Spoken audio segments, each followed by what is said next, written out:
Okay, we'd like to officially call the regularly scheduled Planning and Traffic Commission meeting to order on October 12th. And please let the record reflect that all the Planning and Traffic Commissioners are here today. And first we're going to ask Commissioner De Almeida to lead us in the Please stand and face the flag. allegiance to the flag of the United States of America and to the republic for which it stands, one nation, under God, indivisible, with liberty and justice for all.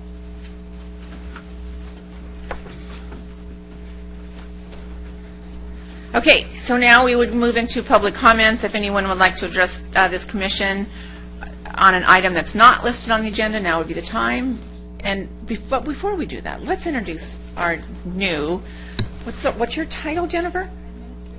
Administrative Specialist, Jennifer. Well, she has come in to replace Peggy, which is hard shoes to fill.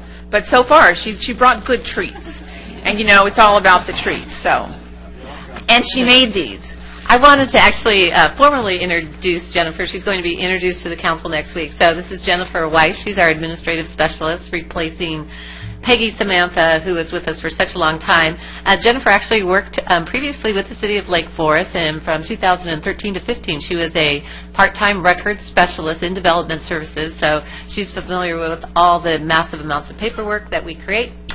She then moved to the city, or went with the city of San Clemente. She was the records coordinator for the city of San Clemente, worked closely with the attorney's office on all the records requests, and now has returned to her true roots here in Lake Forest.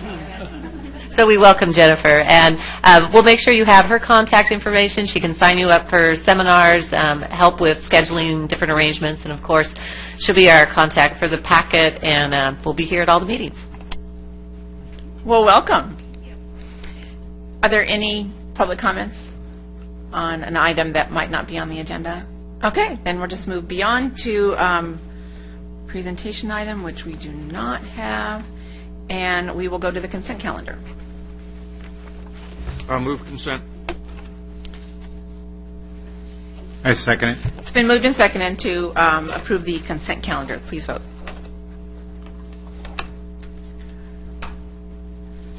Motion carries. Okay, so we are going to open our public hearing, and we are going to ask Gail to introduce our first item. First public hearing this evening is a use permit and a change plan for modifications to an existing car wash, and Jennifer Mansour has. This first item is a request for modifications to the Checkered Flag Car Wash on Rockfield Boulevard. The car wash was originally approved with a use permit by the county in 1977.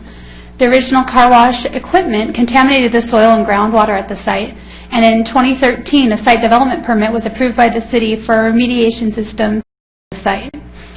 While most of the remediation system is underground, there's also above-ground equipment, which was screened with a white vinyl fence, and it is still actively in use. The owner of the car wash is proposing to change the existing hand car wash into an automated car wash. The main operational difference is that the automated car wash is that a customer will not ever leave their vehicle during the car wash. Customers enter the site and drive to an automated pay station where they will select and pay their wash service. The customer will then drive through the car wash tunnel, and an employee will direct the customer's vehicle onto a conveyor system, and the customer will stay in the vehicle as it is washed and dried. New updated equipment is proposed to be installed inside the car wash tunnel, the existing car wash tunnel. After the customer's vehicle exits the car wash tunnel, the customer will then have a choice of either exiting the property or entering a new self-service vacuum area. The operation of the automated car wash will require 3 employees at the site. The conversion of the car wash to an automated car wash will require modifications to the existing site, including restriping of queuing lanes, the installation of pay stations, a new self-service vacuum area, and 6 new parking stalls. In addition, the previously approved remediation equipment at the site will be relocated to 2 different locations, but will maintain the same screening as originally approved. There are no proposed changes to the existing building footprint or the building facades. The project is in compliance with the city zoning code requirements, including parking, and the citywide design guidelines. Furthermore, the car wash is surrounded by commercial and office uses, and the nearest residence is located over 900 feet away across Lake Forest Drive. Therefore, any noise from the car wash will not affect the residences and would be in compliance with the city's noise ordinance. The site has been designed with adequate parking and queuing to ensure that vehicles in the queue for the car wash do not conflict with the circulation of the site, the driveway connecting the adjacent retail center, or access onto Rockfield Boulevard. Accordingly, the proposed modification of the operation and the site is compatible with the surrounding uses. This project includes 2 different entitlements, a new use permit that would amend the previous use permit from 1977, and a change plan application to relocate the remediation equipment that was approved in 2013. Accordingly, staff is recommending that the Planning Commission adopt 2 different resolutions for both the use permit and the change plan. The owner of the car wash is in the audience tonight, and I would be happy to answer any questions you might have. Thank you. Anybody have questions? I have a question. I'll be asking it now after we have a presentation from the applicant. Where we're putting the vacuum units in Section 3, what is the separation between the drive lanes going into the pay station and that vacuum area? I was out there today expressly to see how that was laid out, and I'm curious if that's just painted or whether there is a raised portion in the front separating the drive aisles from the, never mind. I think I answered my own question just by taking a secondary look at something. Okay, I'll comment on it. All right. Any more questions that are really not questions? Okay. With that, we will go to public comments.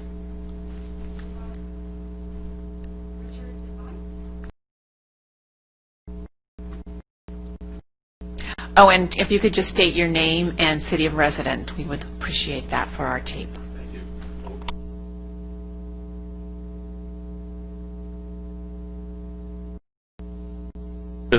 The business in in 2013 from Beacon Bay, and we provided the existing improvements to the property that upgraded it 4 or 5 years ago.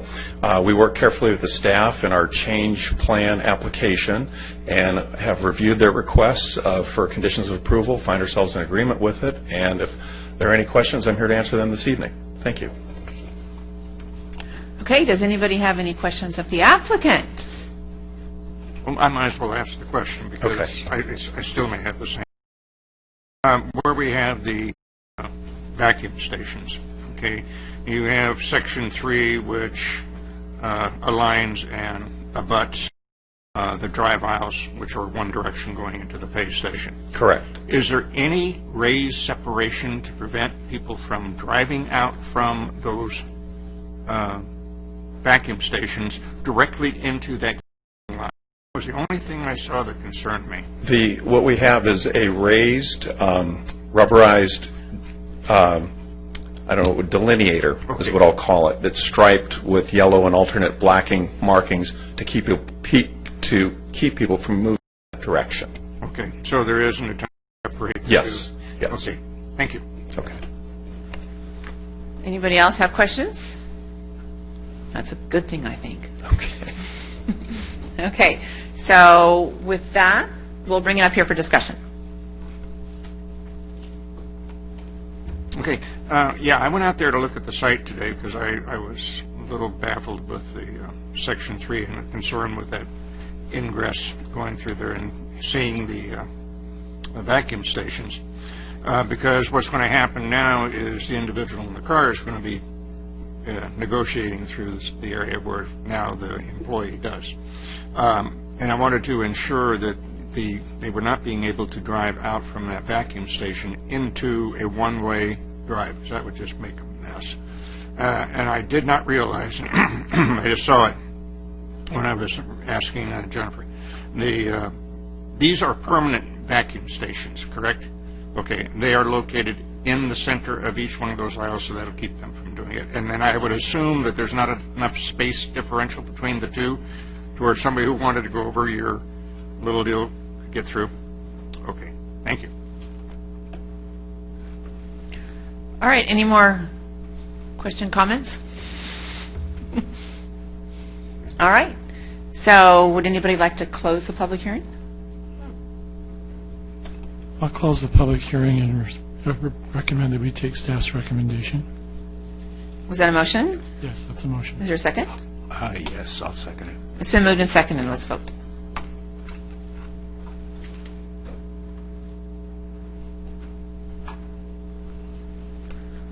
Well, congratulations. Thank you. Okay, so our next item. Gail. Item 4 is a use permit for alcohol sales ancillary to a service retail use known as Board and Brush, soon to be known as. And Amy Stonich is here this evening with the staff report. Good evening, Chairs and members of the Commission. The application before you tonight is a use permit for a new Type 22 on-sale beer and wine permit at a new Board and Brush Creative Studio at 25432 Trabuco, Suite 104. The business is a do-it-yourself wood sign workshop where customers design and assemble wood signs in an instructor-led group workshop. The Type 42 alcohol sales fall under a bar or cocktail lounge use in the city's municipal code. Although alcohol sales are just ancillary for the Board and Brush use, it requires approval of a use permit. So the proposed site is within an existing tenant space at Heritage Hill Plaza. The business caters to the do-it-yourselfers who learn wood sign techniques for painting and distressing pre-cut signs. The workshops can be designed for all ages and include private parties, corporate events, fundraisers, and children's parties. The applicant proposes interior improvements to section an area dedicated to children in the back room and adults 21 or over in the front. However, at no time would these events be held at the same time. In accordance with the Type 42 ABC licensing, minors under the age of 21 are not allowed to enter and remain in the space where the alcohol is served. The entry contains a check-in desk where adult attendees will need to provide appropriate ID to verify if anyone purchasing a drink is over 21 years of age. This business will mainly operate in the evenings during the week and on weekends and close Mondays. The closing time will consistently be 10 p.m.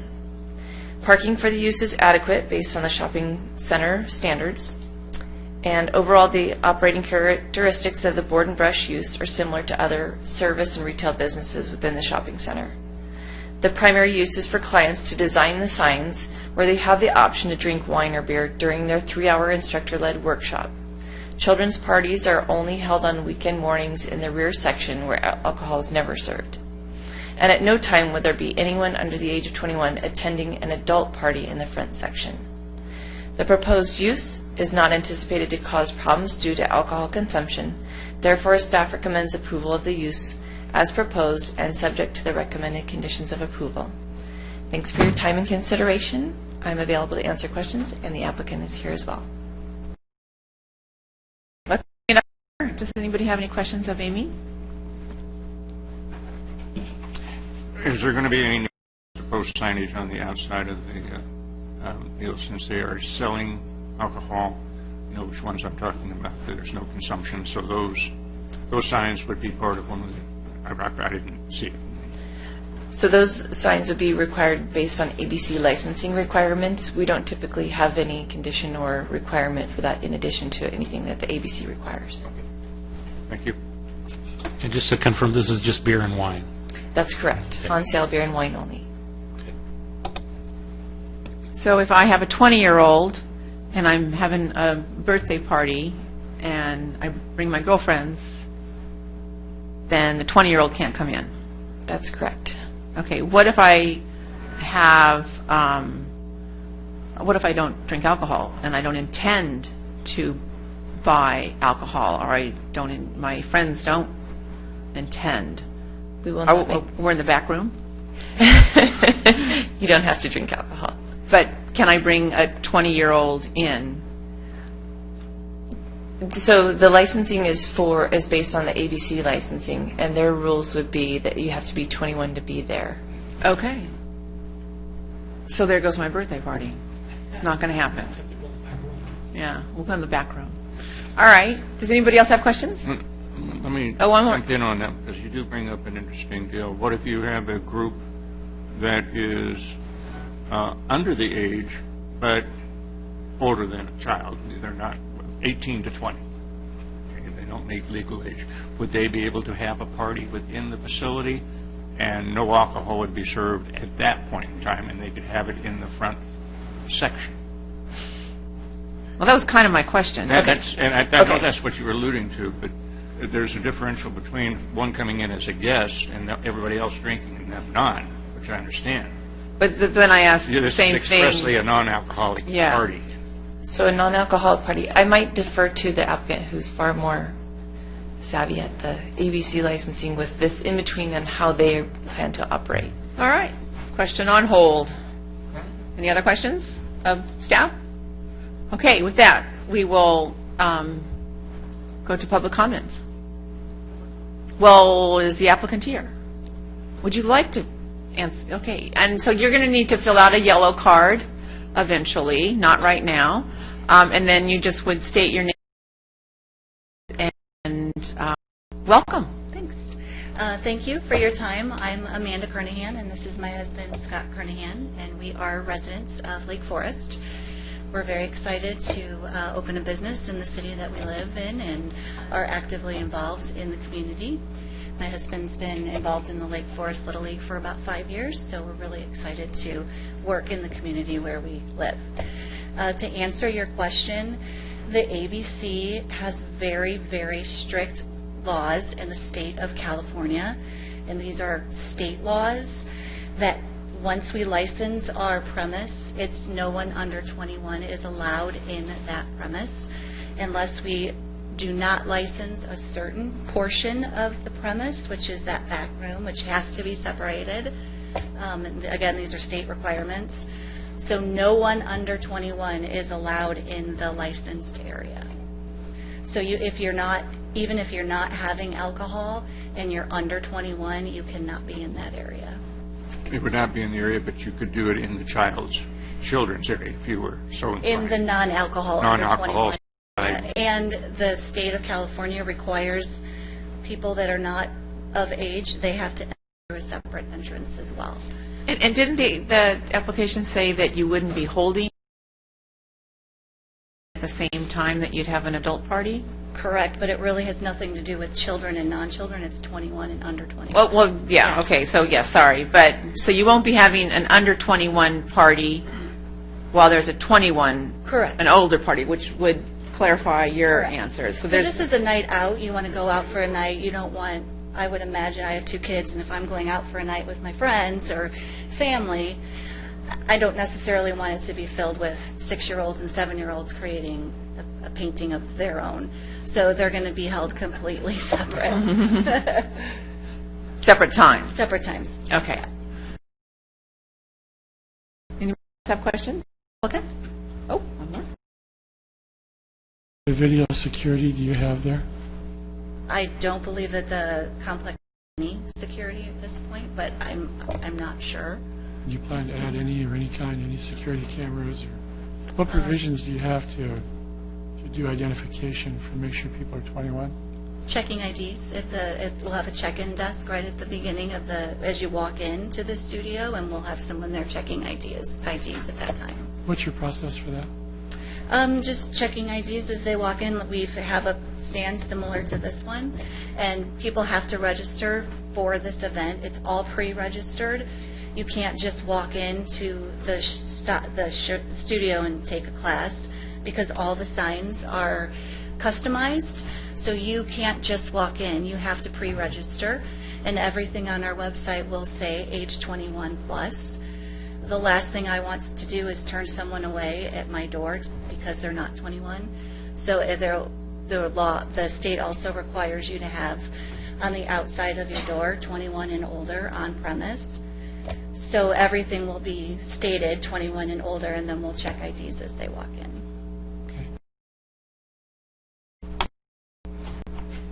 All right, well, thank you very much. I don't think we have any more questions for you, so we're going to have a little discussion and a vote. Thank you. Thank you. Thank you. All right, we'll bring it up here. If there's no more, well, there wasn't any in the first place. We had to drag them in. Does anybody have any comments? See, this is That talking that was tonight. an interesting scenario, that didn't cross my mind. But it sounds as though that under 20 party could be handled, okay, but they would have to be in the back, and the 21 wouldn't be going on simultaneously. So that's a good separation. And I like it's all pre-registered type thing, too, so that helps in that regard. And typically, it sounds as though there's only be 1 or 2 glasses of wine consumed. I assume this is like some of those. Yeah. Don't be talking about us. Okay, that's all I got. All right, thanks, Dave. Mark, you're ready to close the public hearing? I just want to say, too, I think it's a good idea. And again, in answer to sort of your question, if you're above 21 and you don't want to have alcohol, you could probably be in the front room and all that stuff, but just not have alcohol. I don't think there's a requirement that you have to do that, but you have that option available to you, so. Yeah, it sounds to me that if it's a 21 or older party, you can go in, you have the option to drink or not. Right. I don't think anybody's going to be standing there, forcing you to do shooters or whatever as a part of the party. Never know. But, okay. Maybe if your sign turns out terrible, they may a punishment, I don't know. Let's close the public hearing. Does Robert, did you have anything? Okay. Make a motion? Yeah, let's make a motion to close the public hearing and bring it up here. I'll second it. Your motion was? Close the public hearing. And And approve staff's recommendation. we're just going to close the hearing and we're done. Yeah, we're done. So it's been moved to accept staff's recommendation, and it was I will second. seconded. Let's vote.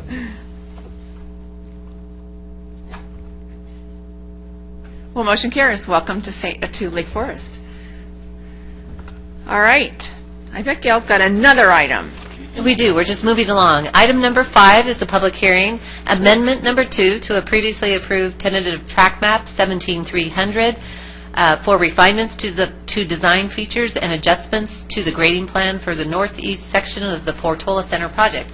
And Marie Luna is here this evening. She has a visual presentation. Started in just here.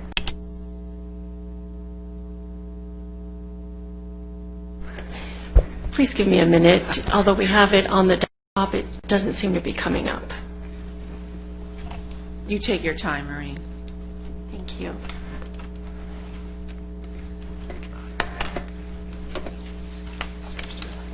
So, we'll try this. Old school.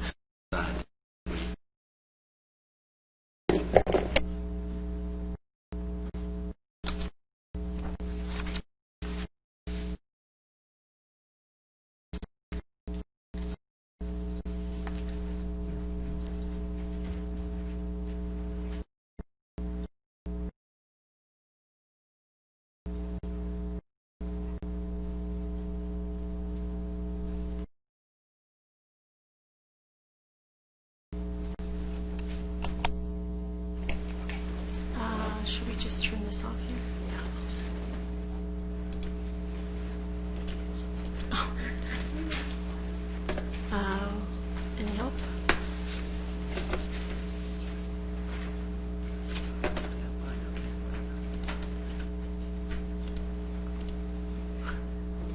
Why are you doing this?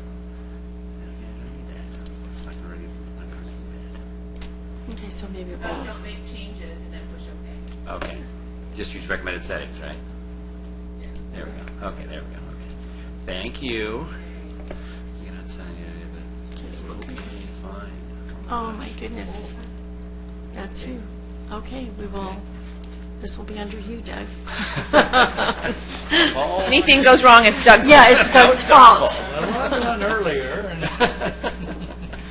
Well, with that, good evening, Chair Fuentes and members of the Planning and Traffic Commission. Before you tonight is a request to amend a previously approved tentative track map for the Portola Center project. Specifically, that portion referred to as Portola Center Northeast. The portion that we're going to be talking about this evening is located on the east side of Saddleback Ranch Road, north of Glen Ranch Road. For a little bit of project history, This goes back to 2013 when the City Council approved Portola Center. At that time, and even now, it consists of 2 track maps, as indicated, and track map 17300 is the subject of tonight's discussion. That included Portola Center Northwest and Portola Center Northeast. Following that approval in 2014, the first amendment to that track map was approved by the City Council, and that pertained to Portola Center Northwest only. And the amendment before you this evening, as stated, pertains to Portola Center Northeast. The reason for this request was made by Omar Dandashi with Baldwin and Sons, and they're here to refine design features as well as balance the cut and fill on the site. Originally, Portola Center is a 195-acre site. It required approximately 4.4 million cubic yards of cut and fill. It does have challenging soil, and agreements were made to exchange that cut and fill between the 3 sites, Portola Center Northwest, Northeast, and South. And at this time, now that the Northwest section is under construction, as is the South, it's time for the developer to want to develop the Northeast section, and precise grading calculations can now finally be made. And with that, they would like to achieve greater balance, soil cut and fill balance on the site. So they're going to be revising important elements of the previous approval as well as refining some design features. This is a superimposed graphic of the amendment that's proposed. It's difficult to see here, and it's difficult to see on your attachment, but just to describe it to the audience, the existing tentative track map, the approved track map, is grayed out below, and the proposed changes are superimposed above and are highlighted in blue. The elements that are being retained with this amendment are as follows. There will still be the same number of lots previously approved, which is 223. The minimum lot sizes remain the same. There are 5,500 square foot lots minimum, 6,000 square foot lots minimum. They were allowed to be anywhere between 55 feet wide and 100 feet long, and 60 feet wide and 100 feet long. What you'll see is that many of the lot sizes are actually considerably larger than that. In addition, a half-acre private neighborhood park for that particular community was required, and that is being retained. Also, let's keep that active. Also, the project entry was required to be on Glen Ranch Road, and that is being retained. View-oriented terraced lots with MSE walls are being retained, as is the view protection for homes on Malabar Road. And in particular, the 15-foot height restriction placed on the original tentative map is being retained for that western portion of Lot 226. At this time, I'd like to call your attention to the errata that was left on your dais. And the report did not specify that it is the western portion of that lot that is deed restricted to a 15-foot height limit. And that the errata does clarify that. That is consistent with condition number 94 of the originally approved tentative track map.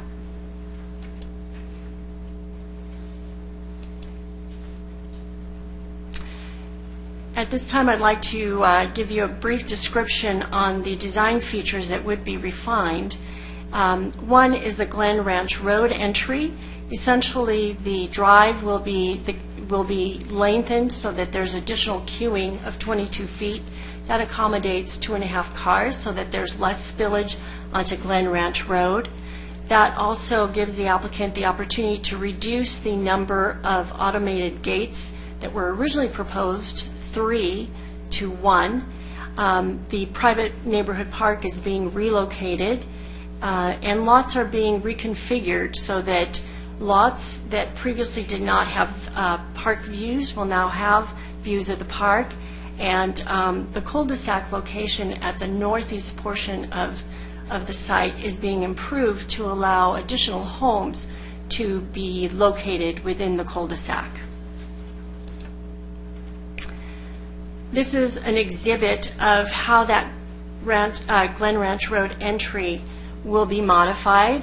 To the left is the way it is existing, and you'll notice that in this area here, these are the side streets. Each of these has a median. This is a wide median. There's a gate going across here, a gate here, and a gate here, and there's a pretty wide median here. With the proposed change, these are now being narrowed, as is this median, and only one automated gate is needed, and this drive is being lengthened. Along with that, the park, which would be located under the approved tentative track map, would be located just beyond the entry on these two lots, is now being more centrally located to this location, which is safer from a pedestrian standpoint. There'll be less traffic at this location, and by moving the park, it also allows the applicant to reduce the number of automated gates from 3 to 1. Along with moving the park to this location, these two lots, 84 and 85, instead of viewing a street and being the only two lots to view Holly Oaks Way, are now being reconfigured to both front along Viejo Ridge Drive, just like all the other lots on the street, and they will have views of the park. So at this point, I'd also like to indicate that under the proposed tentative track map, the lots have been renumbered because now we are focusing on just that one portion of the Portola North area as opposed to both northwest and northeast. So with that, they've renumbered the lots.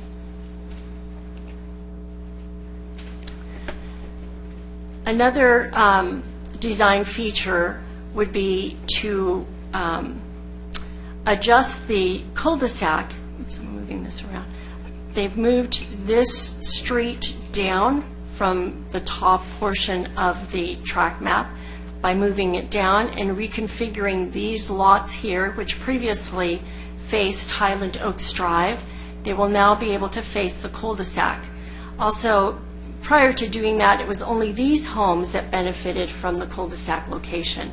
So now you will have these homes plus these homes and these existing lots being able to benefit from a cul-de-sac. With that movement, the applicant is also being able to remove the soil nail wall that had been required. That's a 400 linear foot wall, and my errata indicates a correction on that. I incorrectly stated that it was 5,000 linear feet when it's really 5,000 square feet and 400 linear feet. That wall raises in height between 1 and 16 feet. So that's a significant item to be removed. Along with that, as I stated previously, the 15-foot height limit on the west side of this lot 144, which was previously lot 226, will be retained as required.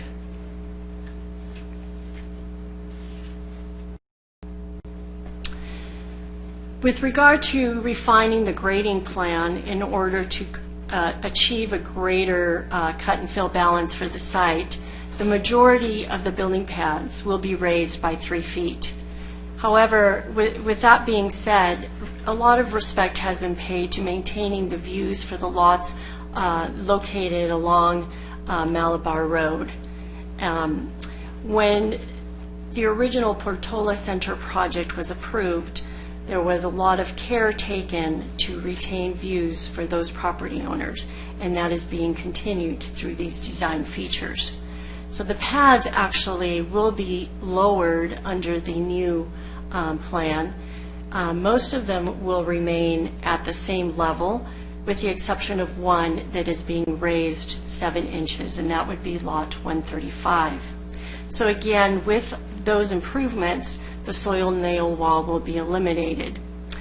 In addition, because many of the building pads are being raised, many of the MSC walls will require an increased height, and those are being raised between 1.5 feet and 3 feet. In addition to that, the applicant is proposing to add a 5-foot decorative retaining wall on the east side of Saddleback Ranch Road to match the west side. This is an exhibit of the interior MSC walls that will be raised. This pertains to walls 9 and 10. Wall 9 is approved at 16 feet, and that would be raised to 19 feet. Wall 10 is approved to be 13 to 16 feet, and that would be raised to be 16 to 19 feet. I want to stress that these walls are interior to the site. They're not visible from Glen Ranch Road or Saddleback Ranch Road. They're not visible beyond the site. They are part of what creates the view terrace lot, and they would be heavily landscaped. There are perimeter walls that would be raised, and those are walls adjacent to Glen Ranch Road. These are actually located 30 feet above and away from Glen Ranch Road, and that would be walls 2 and 3, and these would be raised from 16 to 17 and 17.5 feet. And like the interior walls, these would also be heavily landscaped.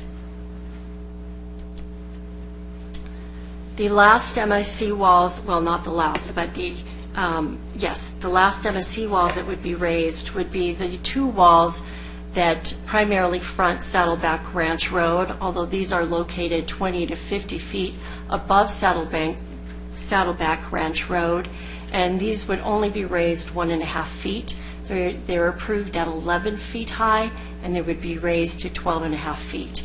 These also would be heavily landscaped. This is an exhibit that shows you what the walls would appear from Saddleback Ranch Road. It shows that as approved, they're 11 feet high. These shows the views of a pedestrian walking across Saddleback Ranch Road and what they will be looking at as they walk from these different sections. So this is the view as approved. This is the view as proposed. These walls here would be raised 1.5 feet.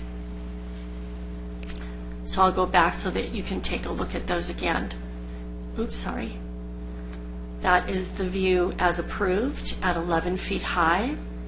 This is the view as proposed at 12.5 feet.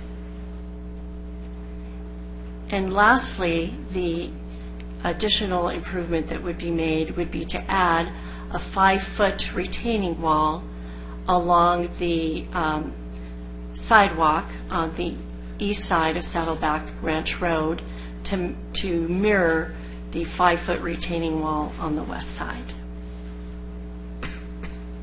And that concludes my presentation. I would like to call your attention to the errata again, and in particular to indicate that we did have a homeowner front counter to talk to me about these improvements, and along with that, the applicant continued to work with that property owner after distribution of your Planning Commission packet.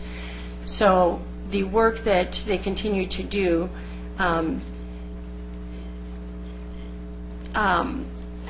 enabled them to make additional improvements to the grading plan, whereby they lowered many of the building pads. And that has required them to submit additional exhibits or updated exhibits, which are attached to the errata, and the applicant will describe them to you in greater detail. So in this particular case, because the development agreement requires the City Council to make the decision on any amendments to the track maps that were approved, we're submitting this to you with the recommendation that you recommend the City Council approve the amendment. And that concludes the presentation. Thank you. Thank you, Marie. All right. Does anybody have any questions? So we've got 223 lots, 223 houses. Correct. So thinking that each one has, well, certainly one car, probably two cars, so we're in the 400, 500 car range. Am I reading this right? We have only one entry and one exit for that whole development? Yes, that is the one. Homeowners in Portola Hills specifically requested that an entry not be provided off of Saddleback Ranch Road. So that is what back in 2013. Okay, and so, all right, so some knucklehead is rented a moving truck and he plows in the gate and blocks the gate. Pretty much everybody's going to be landlocked. There's no way out of the complex. Emergency exit. Defer to Doug to describe that. Okay, that's, yeah.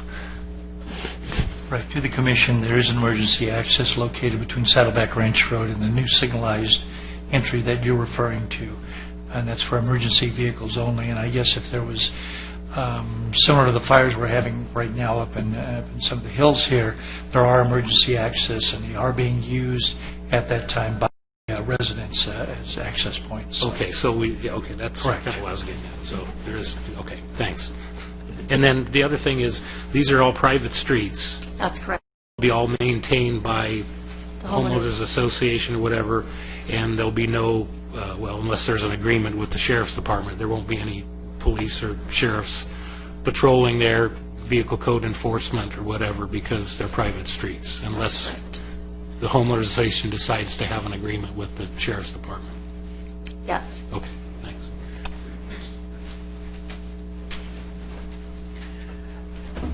Okay, I have a couple questions. So the cart stacking total, you said it was 2.5, or is that the additional? That's the additional. So what is the total car stacking? Let me take a look at the length of that throat. They're adding 22 feet. Do you recall, Doug, what the...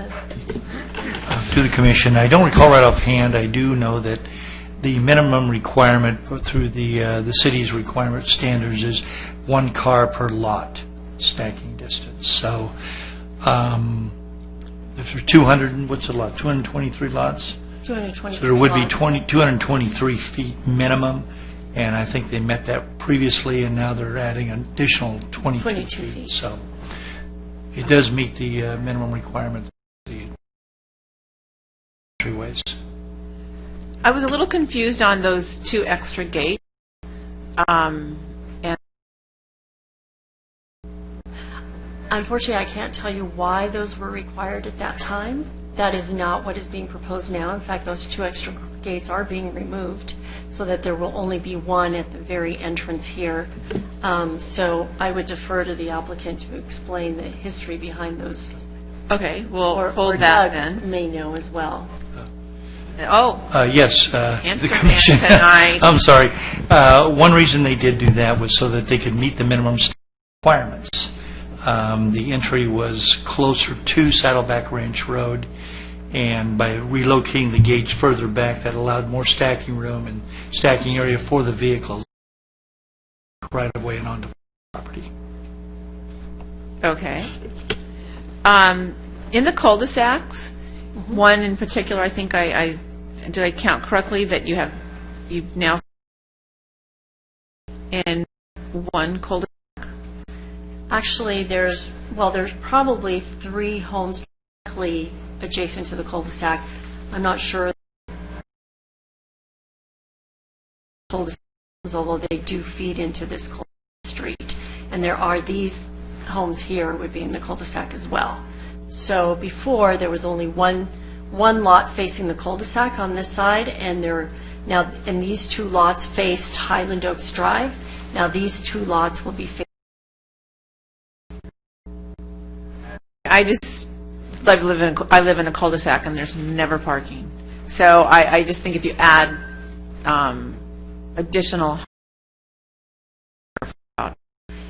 Yeah, well, these homes are required to have an 18-foot driveway and minimum 2-car garages.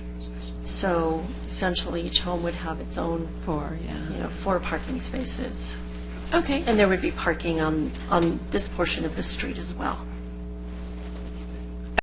Which there's no home fronting it, so yeah, Correct. you have that too. Okay. And then when you say the walls heavily, what is, The MSC walls, just because of how they're designed, they will have pocket landscaping, and the slopes will have landscaping as well in accordance with. but when you say heavily, I mean, does that mean like you're just going to be all green or? Well, hopefully they'll be all green, but the master landscape plan does call for certain sizes of bushes to be planted in the slopes, minimum 5-gallon plants on up to 15-gallon, and certain types of trees. I think the intent is to have the walls not be as visible as otherwise would be. All right, thanks, Marie.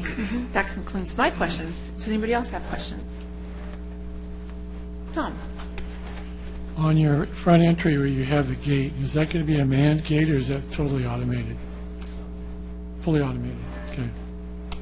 So if you have guests or visitors coming in, how do you handle those? Do you want to wait for that when the applicant comes up, and then he'll be on the microphone? Okay. Or maybe Marie can answer it. Yes, my understanding is that it would be fully automated, as is typical of many gated communities. There's a keypad where you punch in the number, or you can call the residents so that they can let you in or tell you what number to punch. Do they have provisions for the residents to be able to come in past that gated area while the person's waiting to see if they can be admitted or not, or is that going to create a bottleneck? The drive is wide enough to allow 2 vehicles, so while one is waiting, another vehicle, would be able to go past. Right, and just use the gate.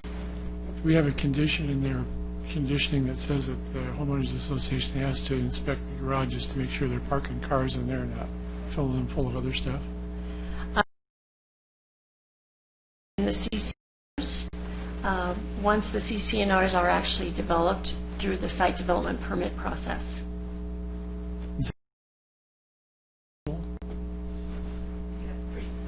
Is that sure at this time? Not necessarily.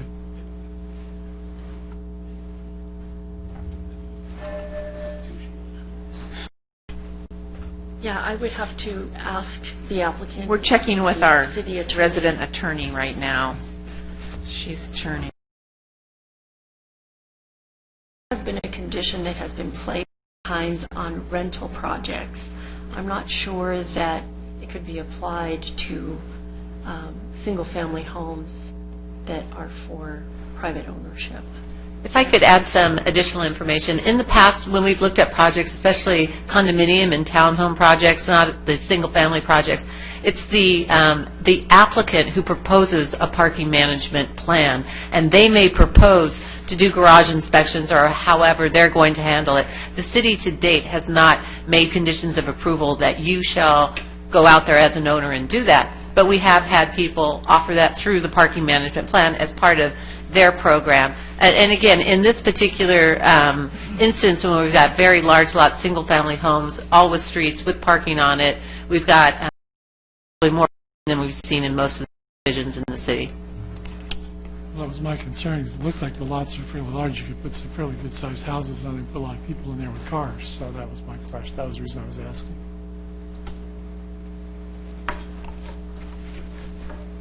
Yeah, let me ask you a question with regard to the CCNRs. Does the city have an opportunity to review those prior to their adoption, so we get a glimpse at what's in the CCNRs, in particular pertaining to parking?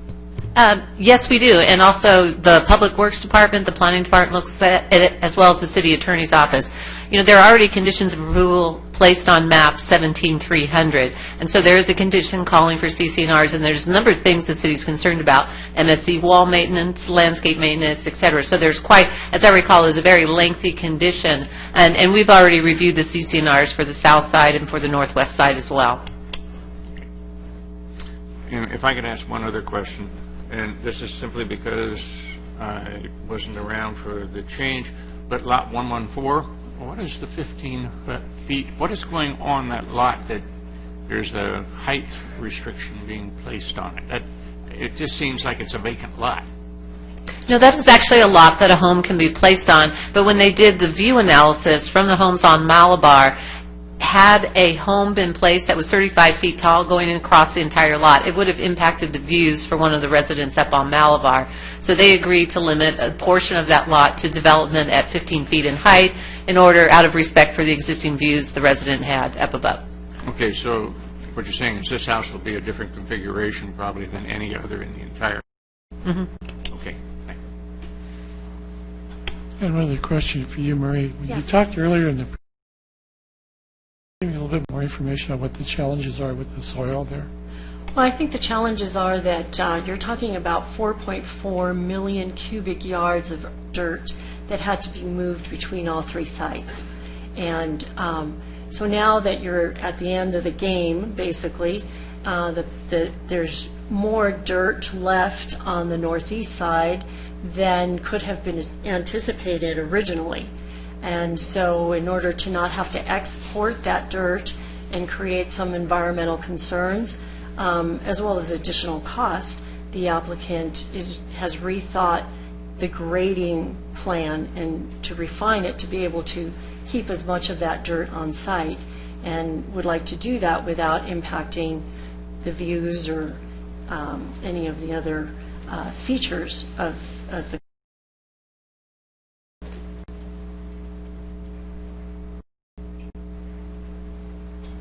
Are we good? All right, so let's, I bet we have comments. All right, here we go. Our first speaker is Omar Dandashi.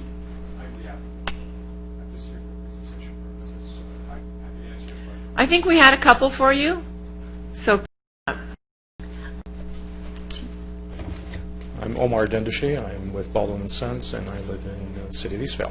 So I'm the project manager on behalf of the company on the project itself and all the changes that we're making.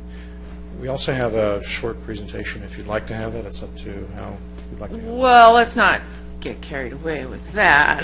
Absolutely. But we might need it later. So does anybody have any questions of the applicant? Yeah, I had some questions because the MSC walls are my biggest concern, in particular that because we're retaining dirt on site and necessitates that we're raising things all across the board. That's correct. When I looked at a couple of them, granted they only go up 1.5 feet, but if it's retaining a 2-to-1 slope, that means for every 2 feet up you go a foot out. How are we compensating for that movement outward? Elevation I understand, but when you take a 4 to 5 foot elevation change across the deal, you're talking about a 3.5 foot potentially change in things having to be moved around. Are we moving the toe of the MSE wall, or are we moving the top of the MSE wall?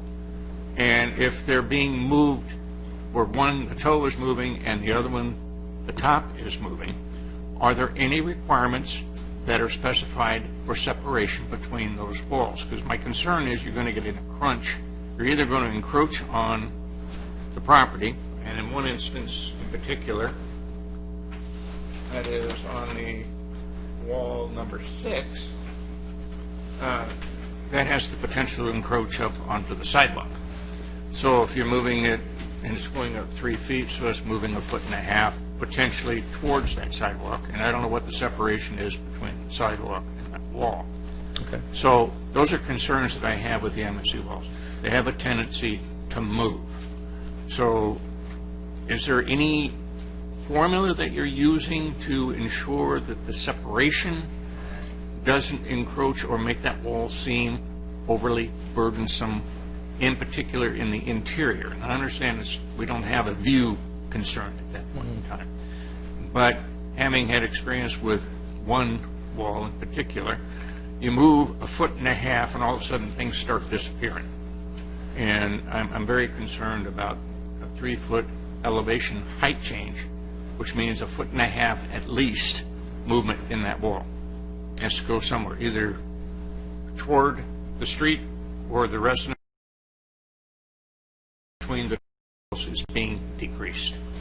So to kind of answer your question, since the sign is sort of amorphous in its shape, it might be easier to explain it if I can bring it up on screen for you, if you don't mind. Yeah. And yeah. Okay, so we might, yeah, we might need to.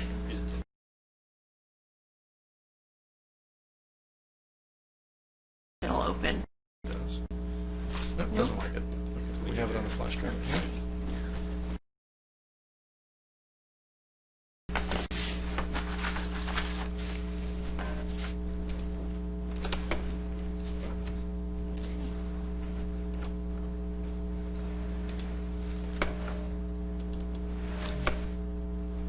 Right here? Yes. And then what are the exhibits, please? I'll let you sit here so that you can explain it. Once it's opened up, I can actually Okay. point on screen. Can you open this up one more so I can read the titles, please? Oh, sure. Just that portion of it. Okay. The composite. Superimposed TTM. Should be this one. Yeah.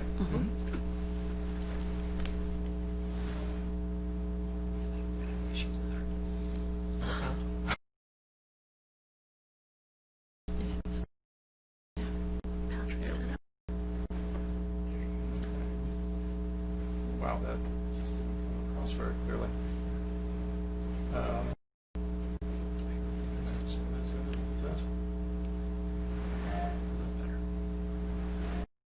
This is a little bit the overlying portion is but what I want to try to is that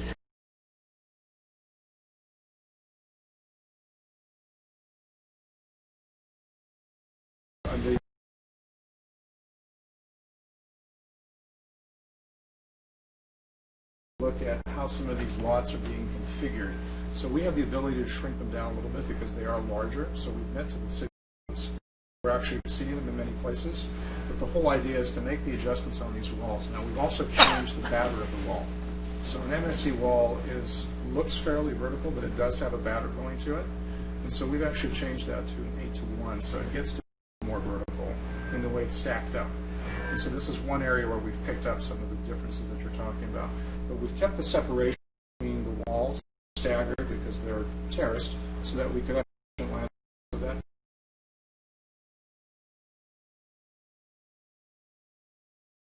where you see the blues. Had I think your version right there, you would see it a little more closely on there. So what you're telling me, the slope is then not 2-to-1.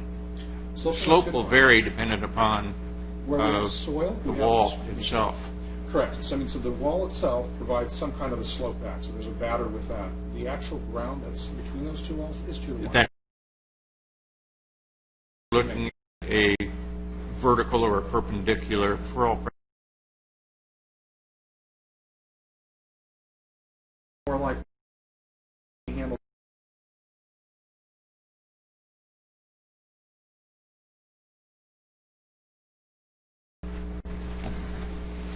that does. And the more vertical they are, okay, here. If you're right on top of it. If you're right, if you're standing, absolutely. yeah, like for the wall number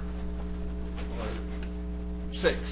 That's this one It here. looks like it is almost right on the sidewalk at this point in time, and that's going up an additional 3 feet, so Well, that's there going to be a is, 20-foot wall? no, those walls are each going up 1.5 feet, so the overall between both walls, we're going up 3 feet. Okay. So the difference we're seeing for the lower wall is 1.5 feet, and that's only going to be on Glen Ranch Road. On Saddleback Ranch Road, we actually have a 5-foot wall that mirrors the opposite side in the northwest, parkway environment that we worked on with the No, city. I understand that one on the front where they're going up 1.5 feet. I have some concern with the one I'm mentioning is an interior wall. Correct. And it is off one of the cul-de-sacs off of Hollyoaks Way. And it's going up 3 feet, so it's going to be between 16 and 19 feet in height, if I'm not mistaken, and is immediately adjacent, like a massive wall there. Is it where Marie's pointing right now? I'm trying to get my orientation. By Hollyoaks Way. take Hollyoaks Way, come down Hollyoaks Way and you turn right on a cul-de-sac there. Straight, come from the park down Hollyoaks Way, turn right and you're in a cul-de-sac. At the end of that cul-de-sac, there is a raised MSE wall. You're correct. Number 6, that's going to be a 19-foot high wall. That's massive. It seems pretty high. I do agree with you. I'm not saying it isn't. And I don't see any place where you're going to be able to put any landscaping in front of it. There's going to be some landscaping in front of it, but you're right. It's still a very high wall. And so gonna no be- doubt that it's actually a tall wall. Okay, yeah, and I noticed that on some of the other ones, but they seem to have a separation between the two walls, and if that slope of a 2-to-1 is retained and not diminished, as far as the separation between the walls, it won't be too awful bad. Boy, that one wall is going to be an interesting thing to look at. There are some very tall walls on this project. Yeah, We unfortunately, actually- they're not on the exterior. Correct. We tried to keep them towards the minimal visibility from either the public or as much as the interior, but some of these walls, as similar to the northwest, are very tall, and they just provide a very different backyard. But Yes. we do have landscaping in front of them, which soften them up, and then there's landscaping at different levels. So we've broken terrace. The one you were looking at is going to be a tall wall. Is the, each one of them has a swale, is the swale at the toe of the wall or at the top of the wall?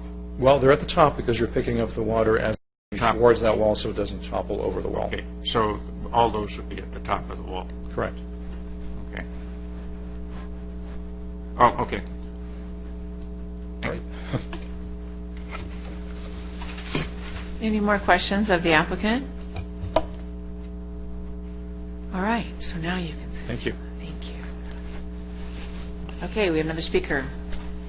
We have another speaker, Stephen Haas.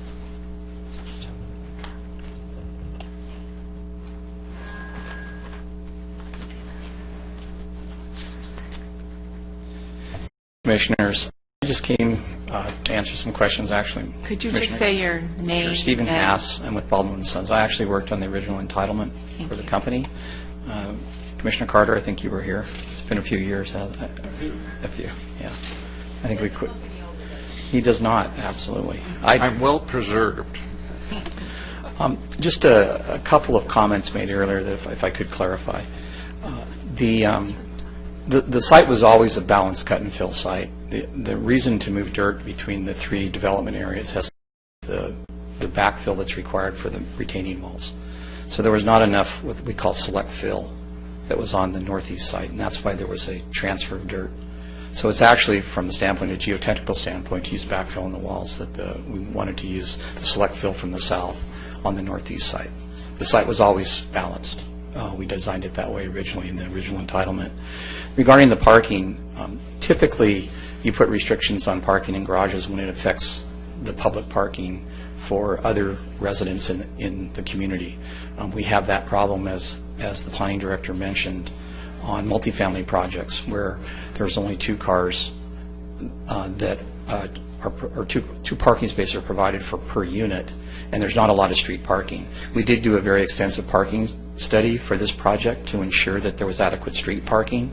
That was done as part of the entitlement process. And in this particular case, because this is a gated community, there won't be any impacts to any other neighborhoods because of the gated community. So the requirements that we might typically consider for parking for a private development has to do with how it could affect the public right-of-way, and there is no public right-of-way that we determined would be impacted by the parking on this project. What I would add is we do meet the city's parking requirement, and to my knowledge, the city doesn't impose those types of requirements on other private development. So to add that to this project, we would ask, what's the nexus to do that in that particular case? So just to clarify that. If you have any other specific questions, I spent about a year working with the Malabar community on this project.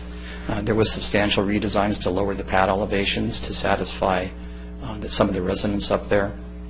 As you know, on Malabar, the street climbs pretty steep from west to east. So the property owners on the western portion of Malabar were concerned, and that's why there was a building restricted easement on a portion of that lot. because that lot that was above that was concerned about its views directly south and to the west, which is to the coast. So we negotiated that at that time with the community, and we spent quite a bit of time. We actually lowered the street and lowered those paths through that process. And at the hearing, that community did not oppose our project when we came to the public hearing at the City Council. I don't believe they came to this hearing either. So that was quite an extensive effort to address the concerns of that community and those specific, I think there were 8 property.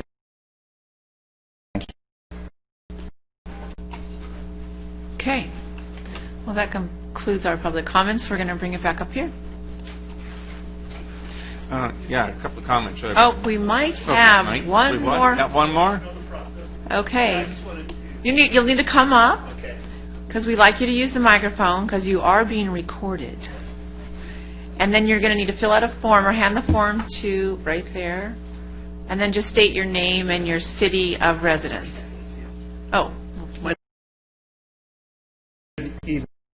My name's Wayne Winslow. I'm a resident of Lake Forest. I live on Malabar Road, have for 23 years. Just had a couple of comments, questions. First of all, I want to thank Marie for helping me out. I'm the person that she was talking about that came to visit her last week. So she's been very helpful. And also the builder, they've also been very helpful and very responsive. And we worked, myself and another resident over here, we were part of the group that worked with Stephen back in 2013 when the plan was originally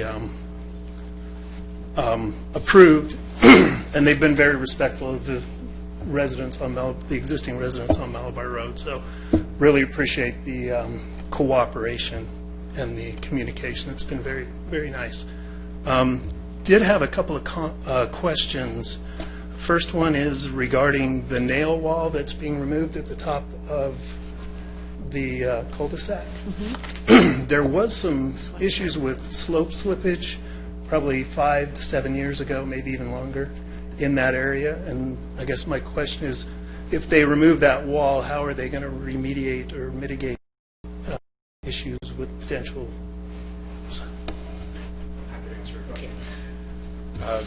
To answer your question, the soil nail wall, nice to meet you too. The soil nail wall wasn't intended to remediate any issues on site. So we have our geotechnical reports that look at how we put in slopes and we do compaction and what we have to remove to buttress. The wall was intended to try to handle the elevation differences between having the houses a little bit closer to the slope. So that was really intended to put in as a wall. An MSE wall could not be built over there because it requires backfill. So the soil nail wall drills in to create that same stability so you can put the front face on the wall. So that the reason it was eliminated is we moved forward the street, so essentially to the south, and there was no need to have it anymore. Thanks. Another question I have is on the 15-foot deed restriction at the end of the lot 144. I wasn't clear if that was applicable to the entire lot or just a portion of the It's just applicable to the western portion, Wayne. Okay. That was a part of condition placed on the approved track map. It's condition number 94. Okay, okay. And then, if this is outside the scope of this meeting, you can just stop me, but it just, that kind of leading along that line is, there was original palette for landscaping on those slopes, and I'm curious about who would, or if that has been finalized and what that landscaping on that slope is planned to be, or if there's plans for that. There is a palette of landscaping that was approved as part of the Portola area plan, and that particular area is referred to as Section 10. So I can forward that to you and show you what that palette is. When the builder brings in the next application, providing this gets approved by the City Council, it would be a site development permit, and as part of that review process, more precise landscaping plans would be submitted at that time. So I know in conversations with you, you've expressed a concern about tree heights and how high they would grow. And I can tell you from my experience working with the northwest portion of Portola, they specifically selected trees that wouldn't grow to be, say, 60 feet high, and put those trees at the top of the slope. Rather, the taller growing trees were placed as low along the slope as possible, and then and dispersed throughout the slope. So certainly at that time, when that time comes, you would be notified, and I could keep you on my little to-do list anyway, so that you would have an opportunity to take a look at the landscape plans that'll be more detailed. Okay, thank you very much. I'll keep an eye out for that. And I am good friends with all my neighbors on Malabar, so I'm kind of here representing about 8 of those properties. So I do, again, appreciate your time and your quick responsiveness. Thank you. And I'll get you. Thank you. Okay, so now we will close public comments and bring it up. Does anybody have a comment? Yes, I do.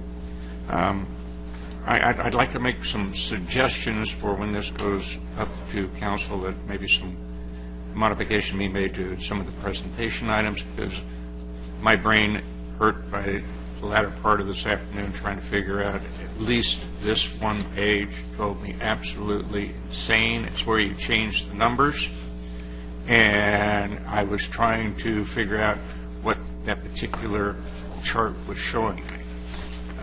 It's a little confusing. I think when you make that presentation or you make that packet to council, that you let them know that the lot 82 is now one, and it's not a mix of 2 charts together, which I thought it was, and I was trying to find 85 on one side, 85 on the other, and trying to a height variance difference. Just drove me absolutely insane. So that would be one suggestion I would make. Secondly, I was actually initially surprised to see the park move, but then after I looked at what you did, I think it's probably very advantageous that you did so, and not for one particular reason, and that is parking associated with the park. Even though it's an interior park, you're going to have people parking in front of it. And if it had been up near the entrance, I don't care what your queuing would have been, that would have just complicated that entrance area tremendously. So I think that was a very, very wise move to make that, moving it back, because it does give you that street frontage parking that will be available and necessary for that park. I found it interesting that you turned a couple of the parcels so that they faced a different street frontage, which I thought was a good move. It seemed to be there. I'm not really happy about getting higher walls. Okay, I was hoping that we'd be able to see them kept at the lowest height we could possibly. I don't think there'll be that much.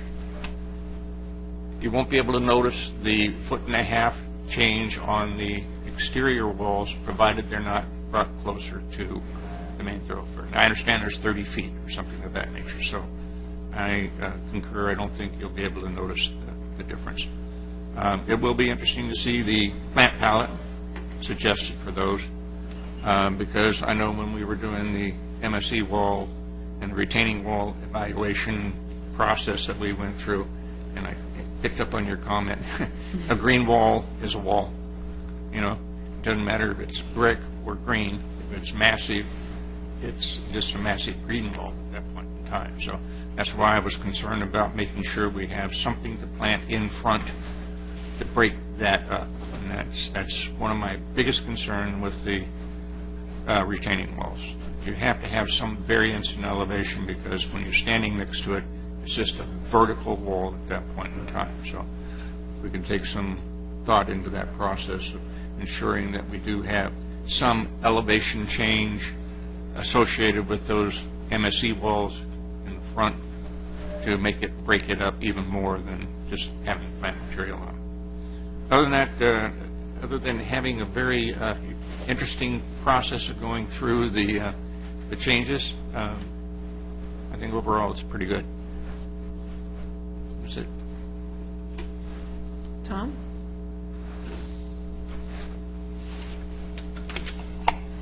I would certainly agree with the changes that you've made. I think that improves the project significantly, and I commend you for doing that.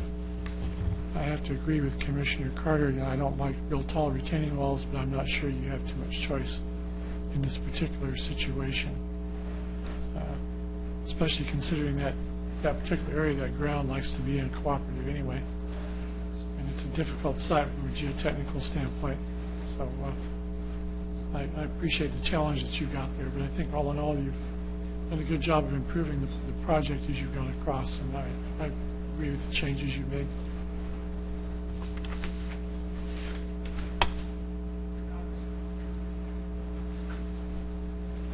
I have some thoughts. First of all, I was not on the commission when this tentative track was approved, so I took the extra time to meet with staff and go over a lot of the details. And I think staff's done an excellent job as far as explaining what we have.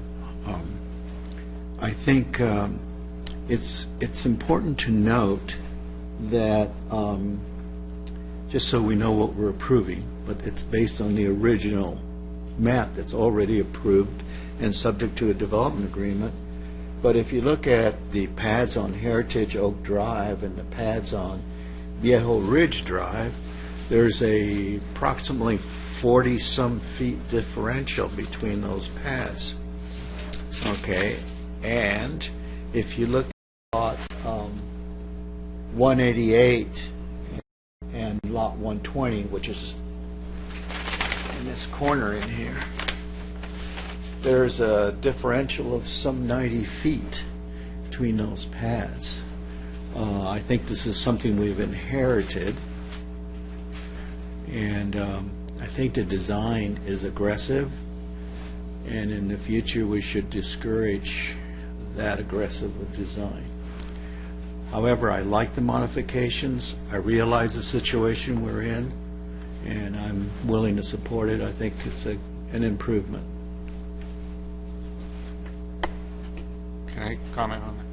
Yes, of course you can. I wasn't Thank you, here when Robert. it was approved, at first go around. I do know that several of those walls were reduced from what was originally proposed, especially on the perimeter exterior of the deal, so I know the applicant has gone to great lengths to do that.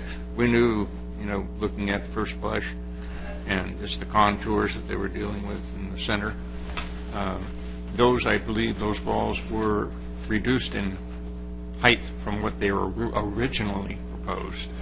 So we're, probably 10 feet lower than what they were originally proposed. So I think the applicant's done a very good job, keeping them as low as they could possibly be. I have a concern in that, even though they're interior walls, which will not be visible as we go by, which is generally what we judge our evaluation on the project, even though you have interior walls that are of major height, it's still an issue in the interior. Whatever can be done to break up that height is something I think council should, take special consideration. I'm tremendously pleased with the fact that Malabar, that you were able to resolve that issue up there, because I know initially that was just a big bugaboo. There was a lot of problems associated with. I'm glad to hear that the residents up there are pleased with what has been presented. So I think that was a major milestone that was made. Like I say, my greatest concern is with the height of an MSC wall at 19 feet. You need to make sure that you at least have shrubbery in front of it that's going to, I would hope, cover at least half of it. This for consideration when we're doing the landscape palette. As long as you've got space in front that you can put that landscape in there, not necessarily on the wall, but in front of it, you help break that up. So a big wall is a big wall. There's no getting around it. And in this area, unfortunately, there were some big walls that were required. But knowing what we did on Osterman, how it was mediated, the problem we had was by planting that stuff in front. And it seems to break it up. So I prefer to see them smaller, but I don't know whether we can do Mark, do you have anything? Okay. Well, thank you very much, Baldwin, for working so closely with your neighbors. I don't have the same history that Mr. Carter does, but all I have heard is how you have really worked with the neighborhood up there, and I'm sure that, you guys would love to see it open space for the rest of your lives, but, you didn't buy the property. So,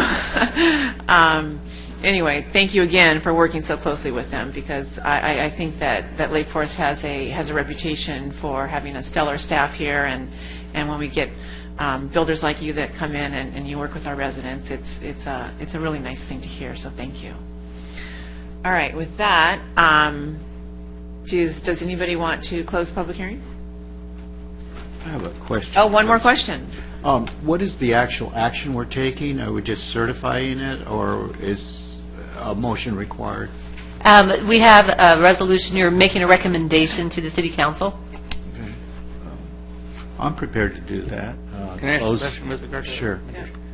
Do we, as part of public record for that recommendation, if we had any particular comments that were to be made, is that going to be part of that resolution, or will comments and discussion be presented to them as part of their presentation?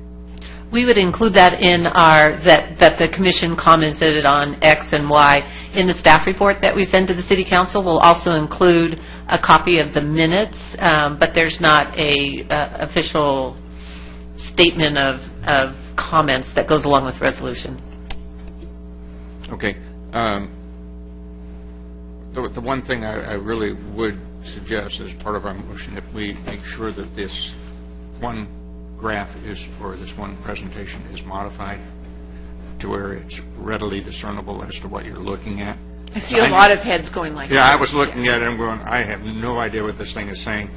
And we're accustomed to looking at this stuff, and I don't know whether council is, and I don't think they discern what that particular thing is showing to them.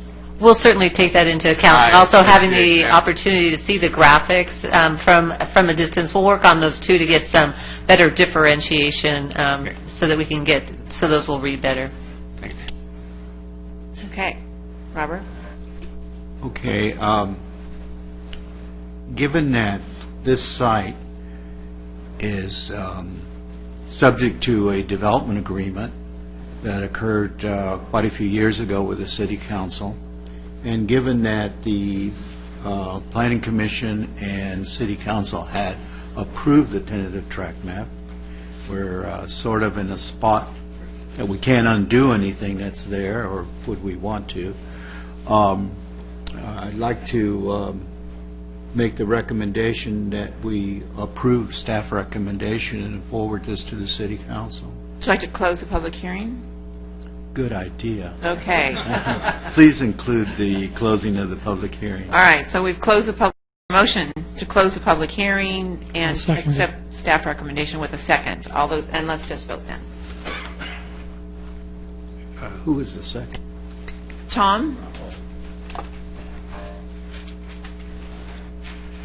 All right, so motion carries. Thank you very much, Baldwin and Sons, and congratulations. Well, that would be premature. Good luck. Good luck.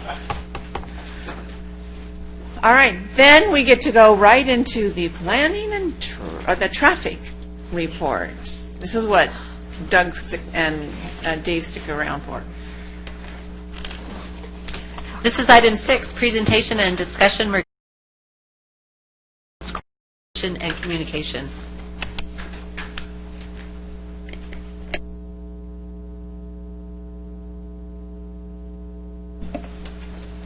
Would Mike give us a second here? We need to get set up.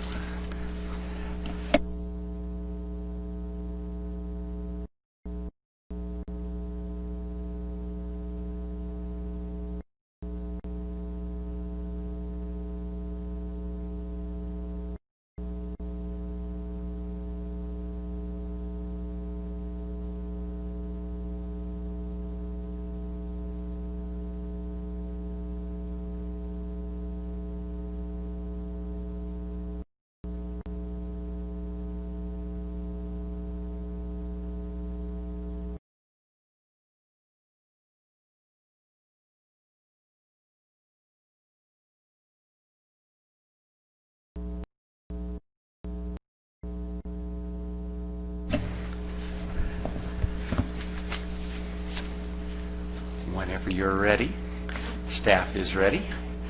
Madam Chair, Commission members, audience, tonight we have 3 individuals here before you who have about 100 years of experience in the world of traffic, so hopefully any questions you might have as a result of this educational presentation, we should be able to do this. It'll be a little bit of a tag team effort. I'm going to just kind of cover the general operations. Doug here is the one that handles our applications for traffic signal coordination programs, and Tram over here is our expert in many other areas, including he's going to do a little presentation on how, from the consultant's perspective, they kind of monitor our signals and can detect issues and stuff like that. So hopefully we can get to all those things in a relatively short period of time here. I know you've had a chance to read the report. I won't go back and read verbatim, but it basically says, our traffic signal is very recognizable. Traffic control device, probably the most recognizable one we have out there. They're only installed where they're appropriate, where they're justified. We talked about the MUTCD as part of what previous educational items, so we use those guidelines to put in traffic signals. City of Lake Forest has 101 traffic signals within our city, some of which are on our borders and maintained by others. The city maintains 91 at this time. Intersections generally operate or can operate independently, and in doing so, they basically allocate time based on what that individual signal can see. And the signals on the through movements can see 300 to 400 feet away. Left turns only about 50 feet away. Works great in off-peak periods. However, when you start having groups of signals that are operating in that isolated mode, you can tend to get issues like what I'm going to show you here. And it's an old graphic, but people tend to like it, so we're going to do it anyway. It's from our Leadership Academy for the citizens come in. So we believe this is how most of the world views our traffic signals here. Oh, come on, please work. Please work. Well, there we go. It's running slow today. So you pull up, you stop, you pull up, you stop, and you pull up, you stop. That's how we perceive sometimes the questions that we get from individuals about, it seems like I'm getting a red light every time. As I noted in the report, that's why we think people tend to call them stop lights instead of traffic signals. So what's important to note is that once you reach a certain volume, you reach a certain number of intersections in close proximity, it's appropriate to look to try and have those signals work together in coordination or synchronization, depending on which phrase you like to use. Coordination reduces congestion, fuel consumption, improves air quality, and improves travel times. And if I can get my guy to go here, this is how the traffic engineers hope everybody sees the world, just like that. And gets through all the lights. The goal, as you can probably are aware based on your own travels, you're not going to get through every light every single time. The goal is to get you through as many lights as possible with the minimum amount of and so as part of that, the city does do extensive traffic signal coordination and synchronization. It started actually back in about 2009. Applying for monies that OCTA has as part of our half-cent sales tax that we put out there. Now, most people associate that with big freeway projects and other things, but I think one of the most effective programs is their traffic signal coordination grant program that they put out there. And so cities apply for those grants, and in the case of Lake Forest, we've had, let me get to my, there's a video for you. I'll show you that in a second here. We have 8 that we've done recently, totally completed. I think the Alton Parkway is the last one we're waiting for the final report on. We included the Bake Parkway executive summary. That's the report on that latest one that we have for you. It just kind of describes what we were able to accomplish. One of the things I do want to point out, which I think is interesting, is in the past, and Tram and Doug know this too, we used to just coordinate in the morning peak period for a couple hours and the evening peak period for a couple of hours. Well, traffic being what it is and the need and desire to move traffic more efficiently throughout the day, we now are coordinating on many of our roadways pretty much from that morning peak start all the way till the end. And the programs change because the traffic volumes change and things like that. But we have what we call now morning peak, peak, and then an evening peak. So, and we even coordinate now on weekends, which was unheard of not that long ago. But again, the goal is to move everybody along as efficiently as possible. I only put this video on here. I'll try to make it fairly quickly, but this is an example of what we hope to achieve when we do this. This was prepared by one of our consultants. Unfortunately, it's not a street, it's in Long Beach, but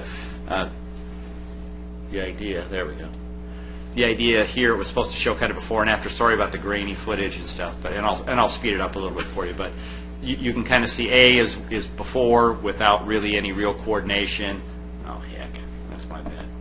Sorry guys. Anyway, it goes like that.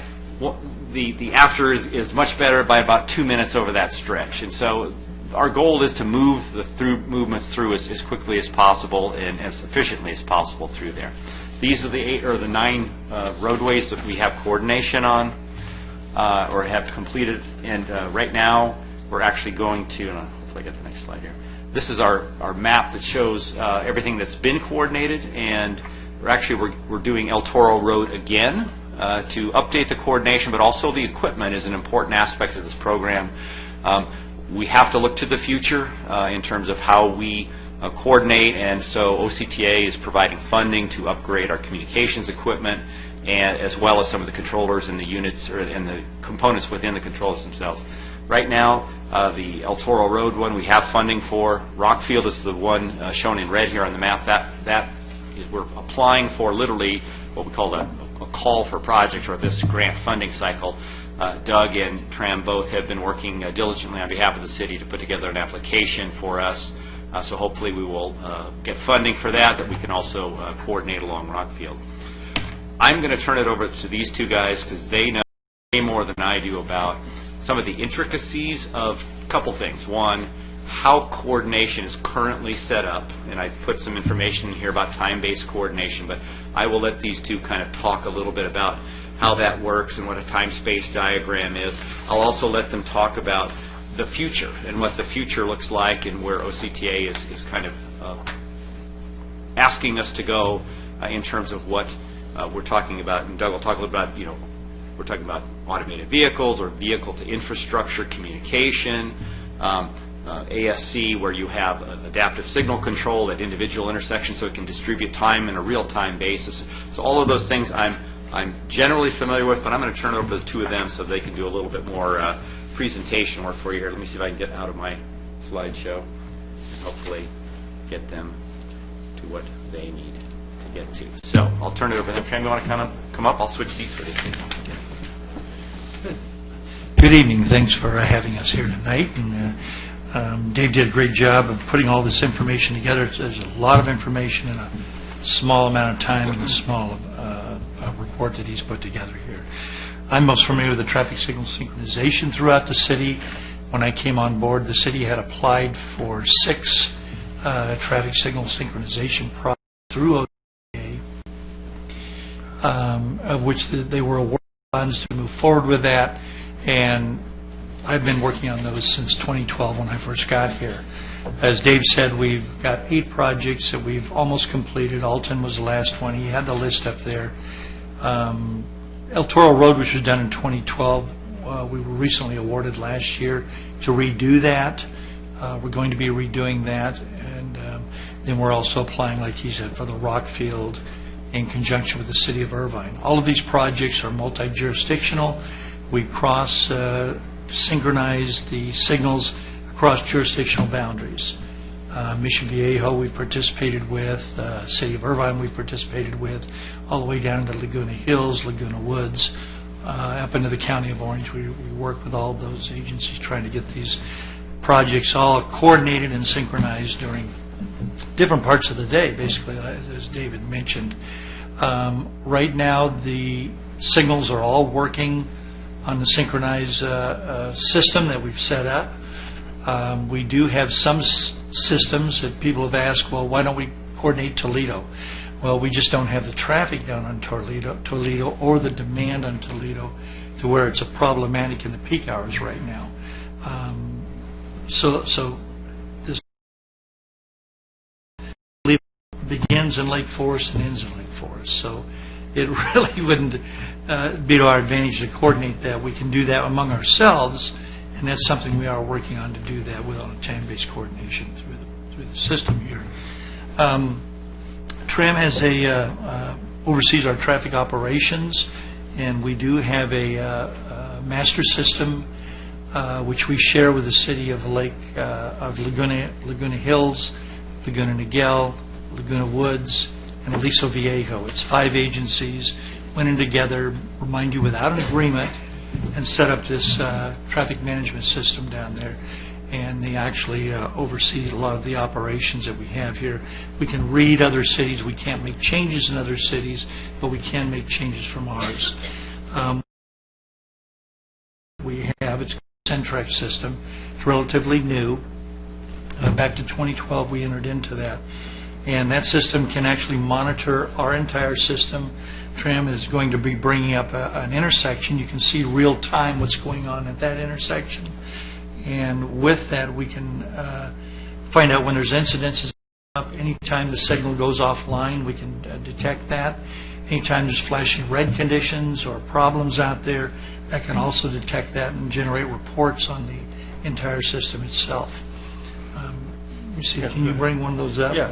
What I have here originally was when we zoomed out, like we do manage other agencies. They're on this same system. It's shared. So we're going all the way south down Moulton all the way into Laguna Niguel on the south end. And then, of course, Lake Forest up here on the north end. And then we have Laguna Niguel and Laguna Hills in the middle. So if we want to look in here in the city of Lake Forest, okay, now we're zooming in. So this is the Lake Forest intersections that we're looking at here. So if we want to go in a little closer, we can get more like down here on El Toro Road. Get in here. Yeah, this thing moving around. Yeah, we're online here, so it's a little sluggish because we're going through the internet to talk to our here.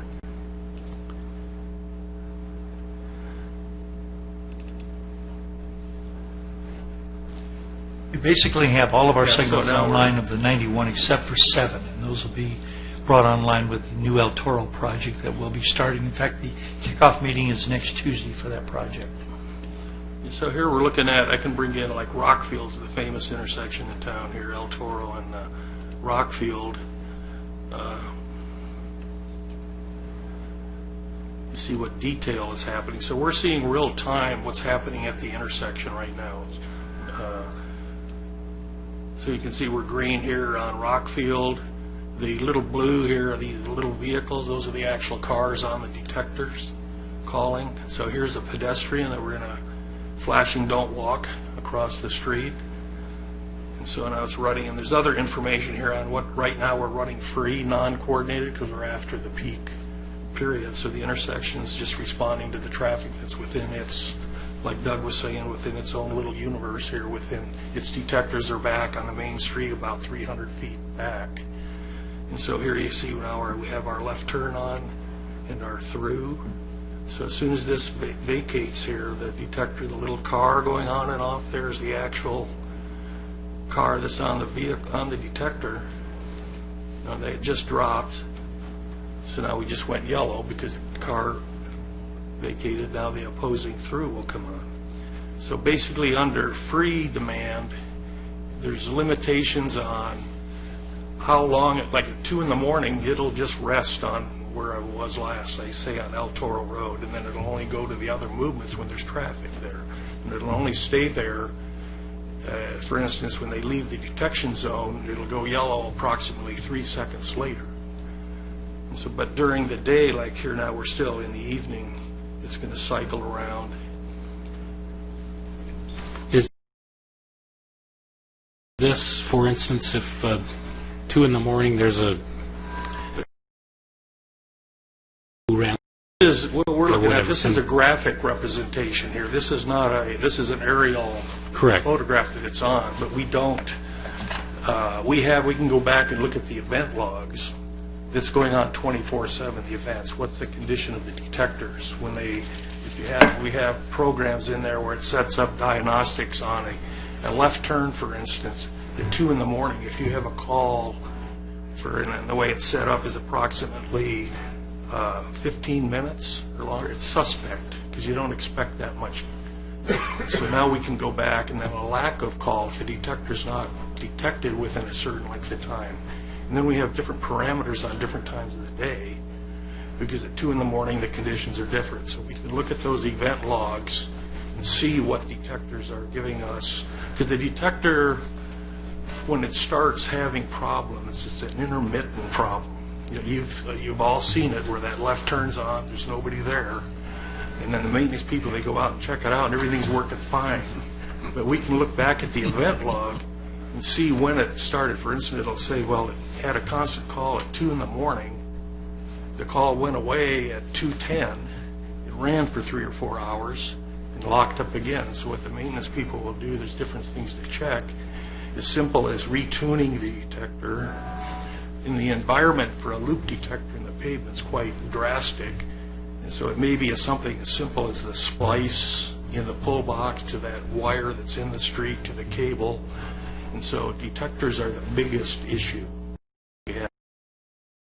So if I'm doing an investigation and 2 cars collided in the middle of the intersection, or somebody's doing that, and they both said, no, we both had green lights, we have the ability to find out if there were, maybe whether or not be this, but there is some sort of... Right, there's actually equipment in the cabinet, so like 90% of the time when you see a signal in flash, it went on flash because there was something, the controller or the signal monitor unit saw a conflict. The controller said to turn northbound green, but it didn't. So there's a lot of things being monitored. The field, whatever's going out into the field, you can't turn 2 greens on. Tried to happen, it goes into flash. So we can at least say, well, you've got to determine the red light or whatever. Correct. Yeah. Most of the what you're describing in terms of the actual event would be through a closed circuit television system, of which the city of Lake Forest currently has no camera systems. That's not what this is. Correct. Okay. That's a graphical representation of what the signal is seeing on the ground, but it is not a live video feed of anything. We don't have those cameras. You know, a place like Irvine has them. Dana Point. There's other places that have. City of Hawthorne has. There's just places in general that feel that it's more important for them to have it, especially if you have these traffic management centers that are manned by people. Well, clearly you need to be able to literally see what's going on. But in Lake Forest, where traffic volumes and traffic patterns are pretty stable, we and the council just haven't seen a need for them yet. We have had some discussion about them, perhaps specifically located ones maybe near the freeway or something, in case there was a freeway incident. We needed to just see what was going on, but it's not something we have. So we don't have that ability. I know we a lot of hang traffic in terms of detection. We have 3 types we talked about. We had a discussion about that at one point. There's other things on the signals that kind of look like cameras, so we do get people calling us and say, hey, I saw that camera, can you help me? And unfortunately, we have to tell them there's no cameras here. But the value there is identifying maintenance issues and resolving them before the public calls, before it starts causing a lot of issues for us out there in the field. You know, we've got one technician running around and, you know, one whole traffic engineer and a part-time person in the public's eyes, but that we can do and that they can monitor for us and help identify things and in essence kind of correct things just as they're going wrong, or in some cases even almost preemptive. Seeing what Tram was just describing, you see a loop just seems odd, nothing's quite going on, we haven't got a phone call on it yet, maybe this hasn't even shown up in the real world because there's a lot of traffic during most of the day. So all of that is very helpful, and that's the communication side that we're talking about. And as Doug mentioned, we're pretty close to getting all of our signals up online, and it wasn't even, we had like 6 of them on, and so there's been a very concerted effort on the part of staff and certainly through council's efforts in terms of funding to get us in this communication system majority of the signals, and very soon it'll be all. So for the roughly 100 intersections that we have this type of thing, we don't have somebody that's sitting there just all of this all day long or any of that. So how do we become aware of it or be proactive on somebody complaining or somebody noticing. Right, as Tran pointed out, they set parameters, and And then an alarm will go off or something. In essence, will an go off. alert says, hey, Okay. something's not right. Yeah, And we'll you get can do that for all the signals. Gotcha. Get a text call or something, and it's geared to go to, like we have, the city has contract maintenance during off-peaks. They'll get a text call, intersection went into flash. You don't want to wait until morning to try to fix that, so there's stuff like that. So we're aware of what's going on, so you don't have to sit here and watch it. The event log is recording that, so you look at it maybe in the morning, first thing in the morning, our people will take a look at it, and it'll give you the status of all intersections, what's the communication, detector issues, coordination plans, and this type of thing. So, and then we can manage the timing. We can make adjustments remotely right here. I can change timing in the field. The databases are all in. This is going into a workstation in Laguna Hills. We're tied in, which Laguna Hills then, through the interconnect system on the street system, is communicating with all the traffic signals. Yeah, it's pretty amazing. You have situations where the consultants do these projects for us they have to stick around for a couple of years after the work is done and help fine-tune it. They run monthly? They run monthly, correct. They run monthly runs, real world, kind of what they call floating car studies to see what's going on. And if they have any minor changes, I'm part of these email chains, they'll say, hey, could you please make this minor change here? And sometimes it's within minutes, and hey, it's done. In the old days, you literally have to go out into the real world and start programming something. Here, they're able to make those minute changes, again, all with the idea of improving that efficiency and keeping the traffic moving as efficiently as possible. So it's a huge improvement over what we had just a few years ago. And, obviously there's the cameras are something that a lot of cities are adopting. We're choosing not to, but the technology is there. I was going to have Doug talk a little bit about just some of the vehicle-to-vehicle, the vehicle-to-infrastructure kind of things that we're starting to see now. It's not even in the report, but I thought you might have some interest in it. Right. I think one thing that Dave's bringing up is where we're going with the future of our system here. In 2014, the council approved a program for the city to investigate and come up with a traffic signal management program. That program identified deficiencies and improvements that could be made at certain locations to bring us into the 21st century. What would we need to do that? It resulted in a program of about $1.5 million. Of course, nobody has $1.5 million to dump into a traffic system. So gradually, the last couple of years, I think council has approved a program of about $150,000 annually to start improving some of the facilities we have to bring us up to go into the future of connected vehicles and some of the automated systems we want to go into. And I know that with our new programs, our TSSP programs, we're putting in fiber optic cable now, which is necessary for all of these future connections and things we want to get into. Someday the city may go into cameras. You need fiber optics to do that. So we're replacing a lot of our copper wire systems with fiber optics. We're investing in the advanced controller systems right now. That'll be able to do certain things that they can't do right now, and they'll be able to do the features that we can do from jurisdiction to jurisdiction and within our own jurisdiction, where they can talk to each other, and then also be able to pick up some of the adaptive controls that we're looking at. All of these programs are OCTA is kind of the driver on most of these, being the Regional Transportation Agency for Orange County. And they've established programs, and then they're also working with the cities to set up policies and how we're going to, as a region, come into compliance with some of the federal requirements, especially with all of the connected vehicles you've been hearing about. I'm kind of the soothsayer and sitting back going, well, wait a minute here, I'm not going to get one of those driverless vehicles till everybody's in a driverless vehicle. It's just one of those things that I have a fear of, but that's where the world's headed, and I think that we have to be somewhat flexible in our thinking. I know we three do. We have to start thinking out of the box on some of this stuff, and the old, this is the way we've always done it, and it seems to work fine, why are we changing?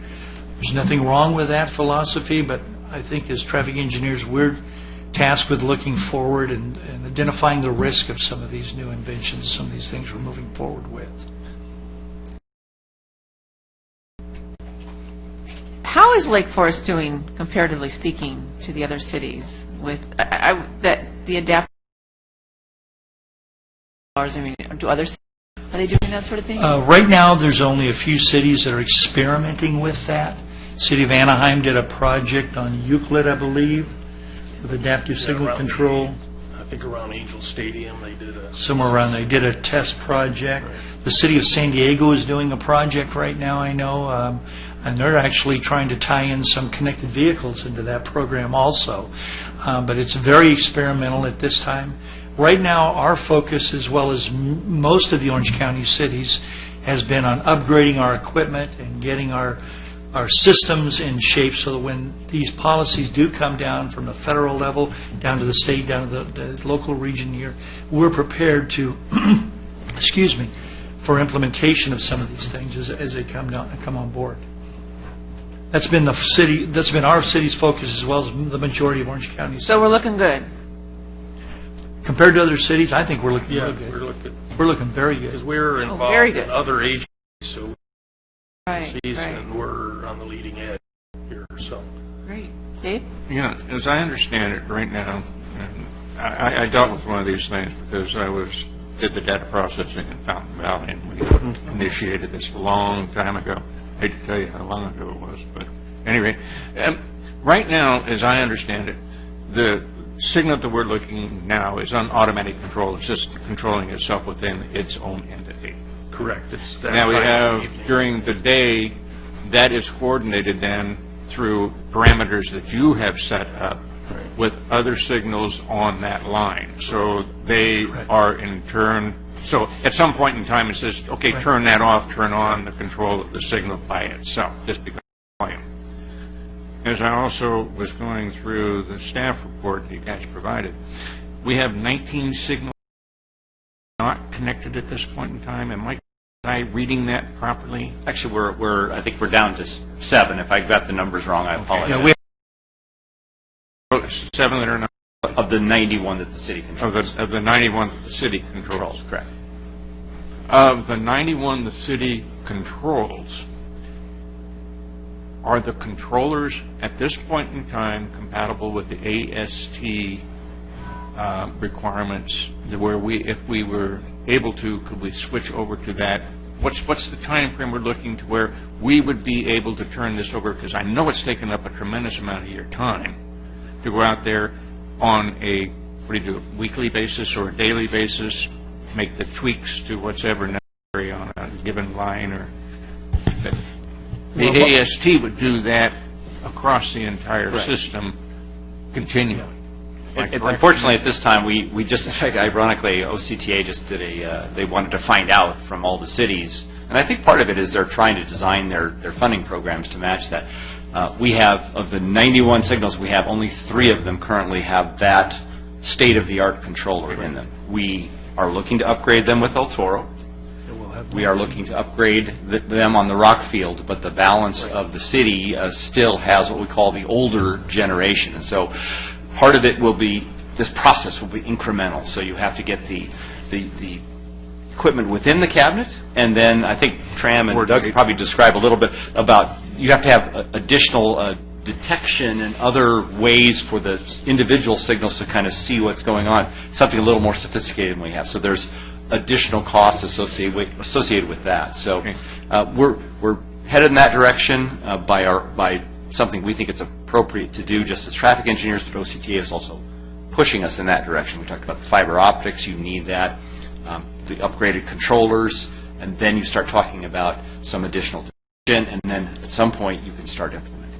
The reason why I asked, if we had the possibility to go to the AST at some point in time, we would have to reconfigure a number of outdated controllers that were out there. Potentially, depending on which route we select, yes. Depending upon where they're at currently. Correct. We started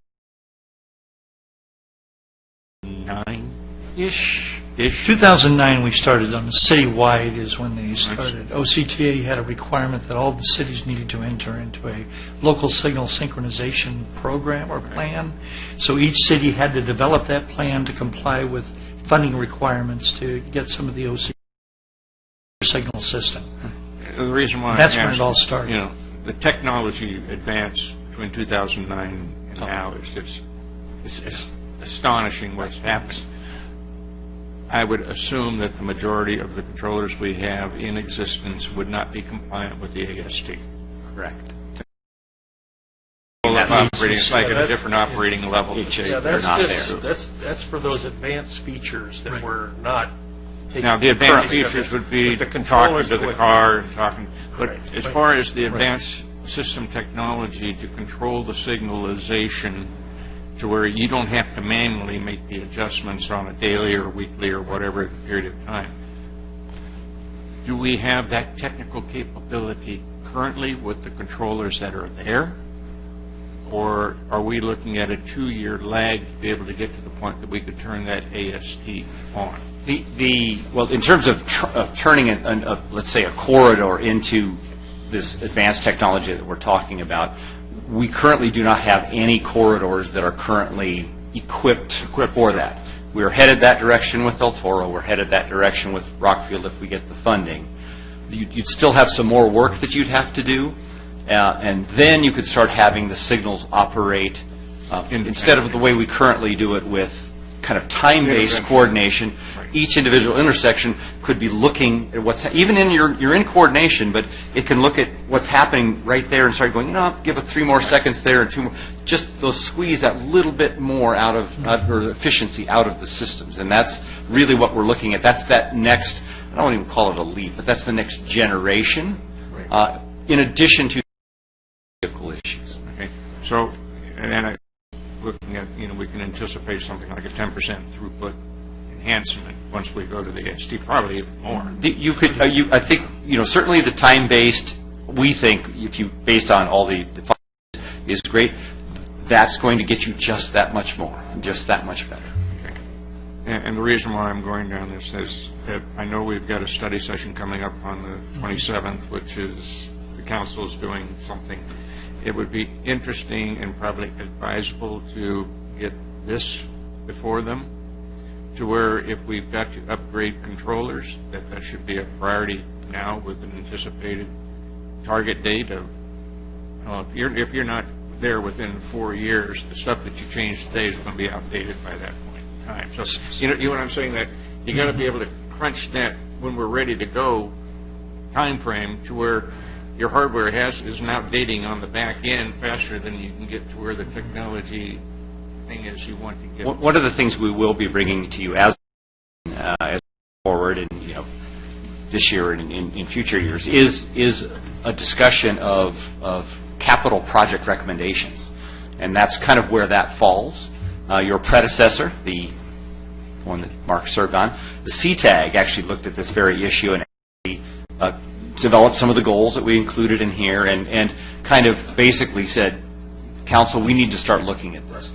At this current cycle, we have a 2-year capital improvement program cycle. We don't have anything in there, but you will, as a commission, be able to look and will be looking at and making recommendations, and it's certainly something that staff can note as part of those recommendations.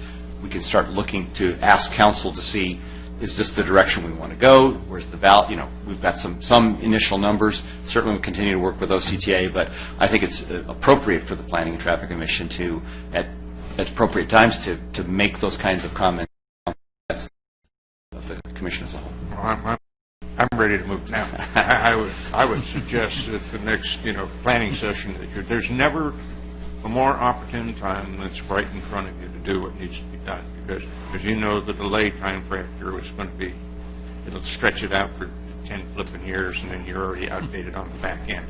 So, as part of this overall discussion, I think it would be that the commission would be well advised to suggest or recommend or suggest on the 27th that at least this be introduced for consideration.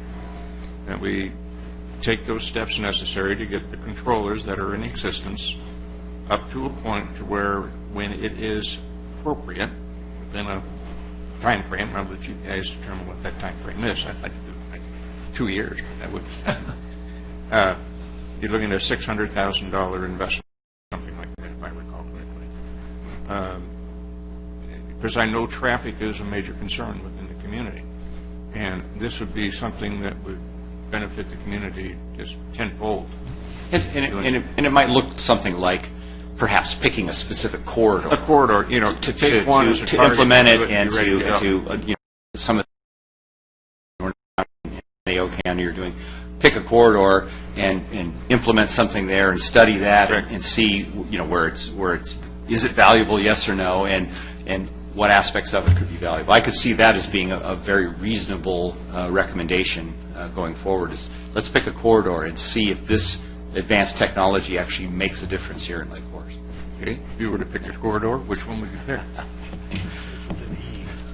El Toro? It would probably be, in my opinion, it would either be El Toro or Lake Forest. I think we have the most to gain or lose in those types of situations. So. Or both. Or both. And that would be interesting to do both simultaneously, but that would be a stretch. Nobody would be willing to. Of the has the most signals on it. What, El Toro? El Toro probably would, and the obvious answer is because we are now we have the El Toro project that's coming forward. It's going to have the upgraded controllers. So now you're talking about the additional needs associated with that corridor. So El Toro, of all of them, would probably be in terms of traffic volume, traffic conditions, and project ready for that next step. Well, in El Toro, the biggest problem, left-hand turns in the shopping center, and that really, in my mind, complicates that whole traffic management scenario down there. Thank you for pointing that out. It's never quite as easy as it might look on a paper. Well, all the movements that are occurring, and then pedestrian movements occur sometimes. And throw things out of coordination because we need to give a lot of time for pedestrian to get across. So there's a lot of very detailed information that goes into that, and it's one of the reasons we can never promise people, yes, you can get off here and together, because there's so many variables that occur even at individual intersections. Do we have provisions? I know in some cities they have provisions in some of the traffic signals that if it's an emergency vehicle like a fire truck or something, it approaches a stop. Actually, every intersection is preemption. What exactly does that do? Well, almost, yeah. It basically tells the controller in whatever direction it's receiving that signal to change, typically, assuming it's a larger intersection, both the left turn and the through to green, and everything else is red. The only exception would be if there's a pedestrian in the intersection. We will not cut pedestrian time off. We have to fully time that out, and the emergency vehicle would be delayed. But how does that work with the coordination? Does it somehow anticipate where you're?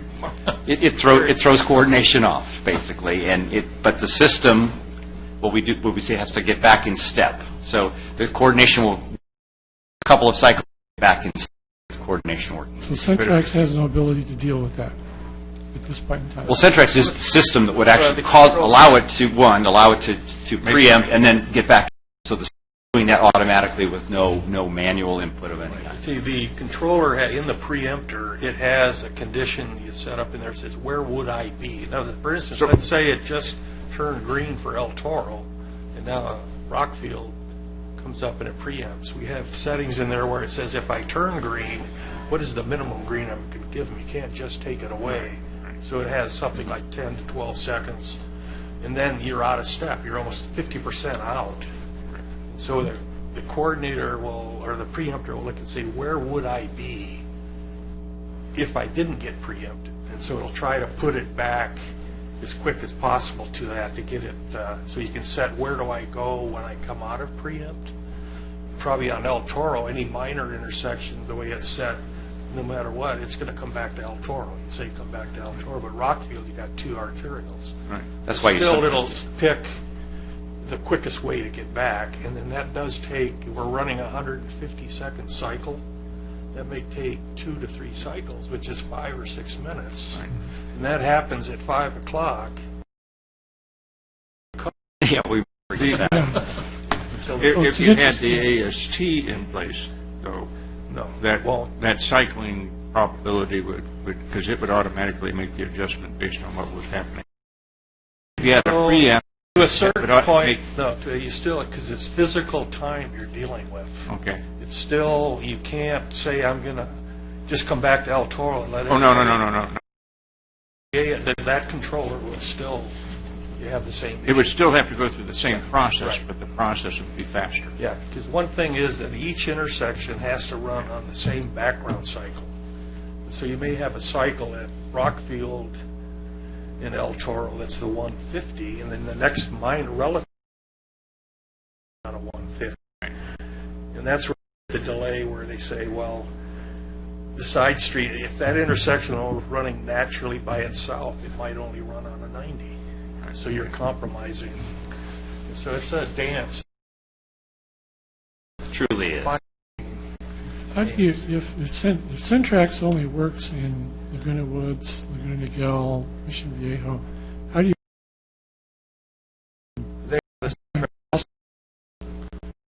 They put in, what we do, the system, like the Laguna Hill system, is using GPS to keep all the clocks set. So every intersection, its clock is right on the second. Because really, when you're running the coordination, it's not getting that command from Syntrax. That controller, say, I know what time it is, and my cycle is doing this. And so each controller's time is being set.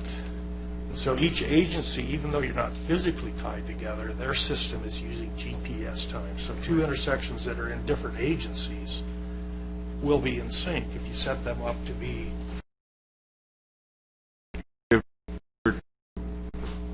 Move to the AST system, and on El Toro as an example.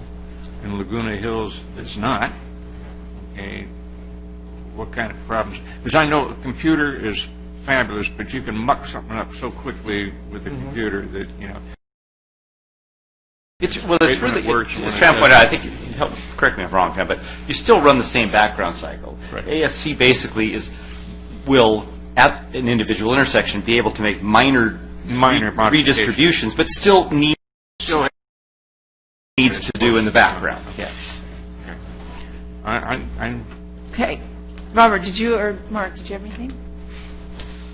I just wanted to confirm, we do have most of our major intersections. I mean, like you were talking about, some people think we got cameras, but the little device that, and then on the fire truck light, that changes. Most of our major intersections have. Yeah, we're not quite at all. Right. We have some minor ones. I'll give you some along Ridge Route. We have a few that don't have the system. Right. The council actually had allocated money this last CIP to finish off our Opticom system. So at the end of this 2-year cycle, and it's not many. We have 91 signals. I think we have 10 or something that don't have a system. So by the end of this 2-year cycle, all of our signals will have the full preemption that you're just talking about. And it's based on a certain speed. So in other words, if they're going too fast, that ain't going to work, and if it's too slow. So that's why they put them on the fire trucks, not the police cars, because that's part of it. And we try to set the detectors up so they see them as far away as possible. But you're right. If that fire truck was traveling at 90, it's not going to change fast enough for them. Right. Okay. Or if he forgets to turn the strobe off when he gets in an accident scene, but that's a whole other story. Yeah, Robert? I've been there. On another subject, about 2 months ago, I asked you what was the status of reviewing the alternatives for the revision of the El Toro and 5 intersection.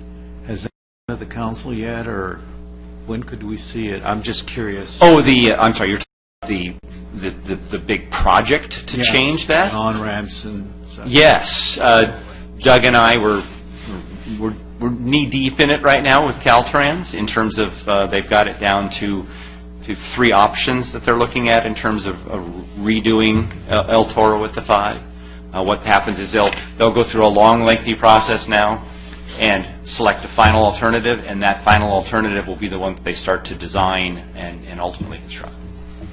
So it doesn't sound like we've gotten very far, but there's been a long process. They start out with kind of this brainstorming, and they have, tell me how, Doug, 8 to 10 to 12 ideas. Engineers love to throw stuff on paper, and you got to kind of cull it down. And now they've got it down to a point where they can do some project, some more finalized study work on those. And it'll probably, I think within 6 months, they'll probably have a final alternative that they'll start designing.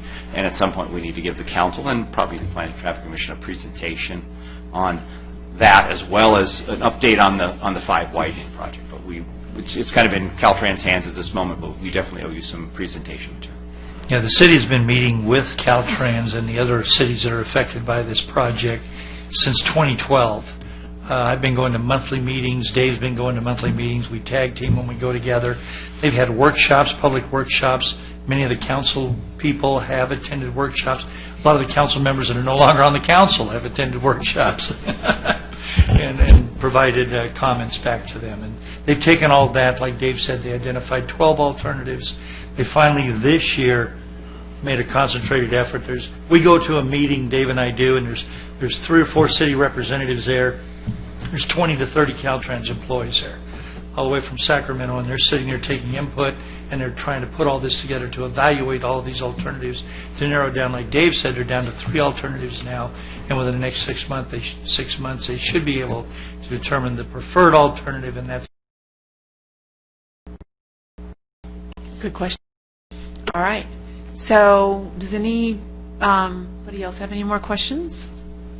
I want to thank you guys for a very informative presentation. Dave has got his one more. I once again think it's an opportune time, since you're doing El Toro, that when we come up for the next planning deal with the city council, to make the pitch to say, if we're making the mods now, let's make them with the expectation or the desire to go to this next level, So with that.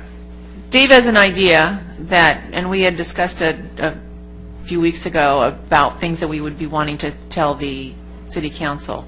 Do we need to have that on the agenda again to add that?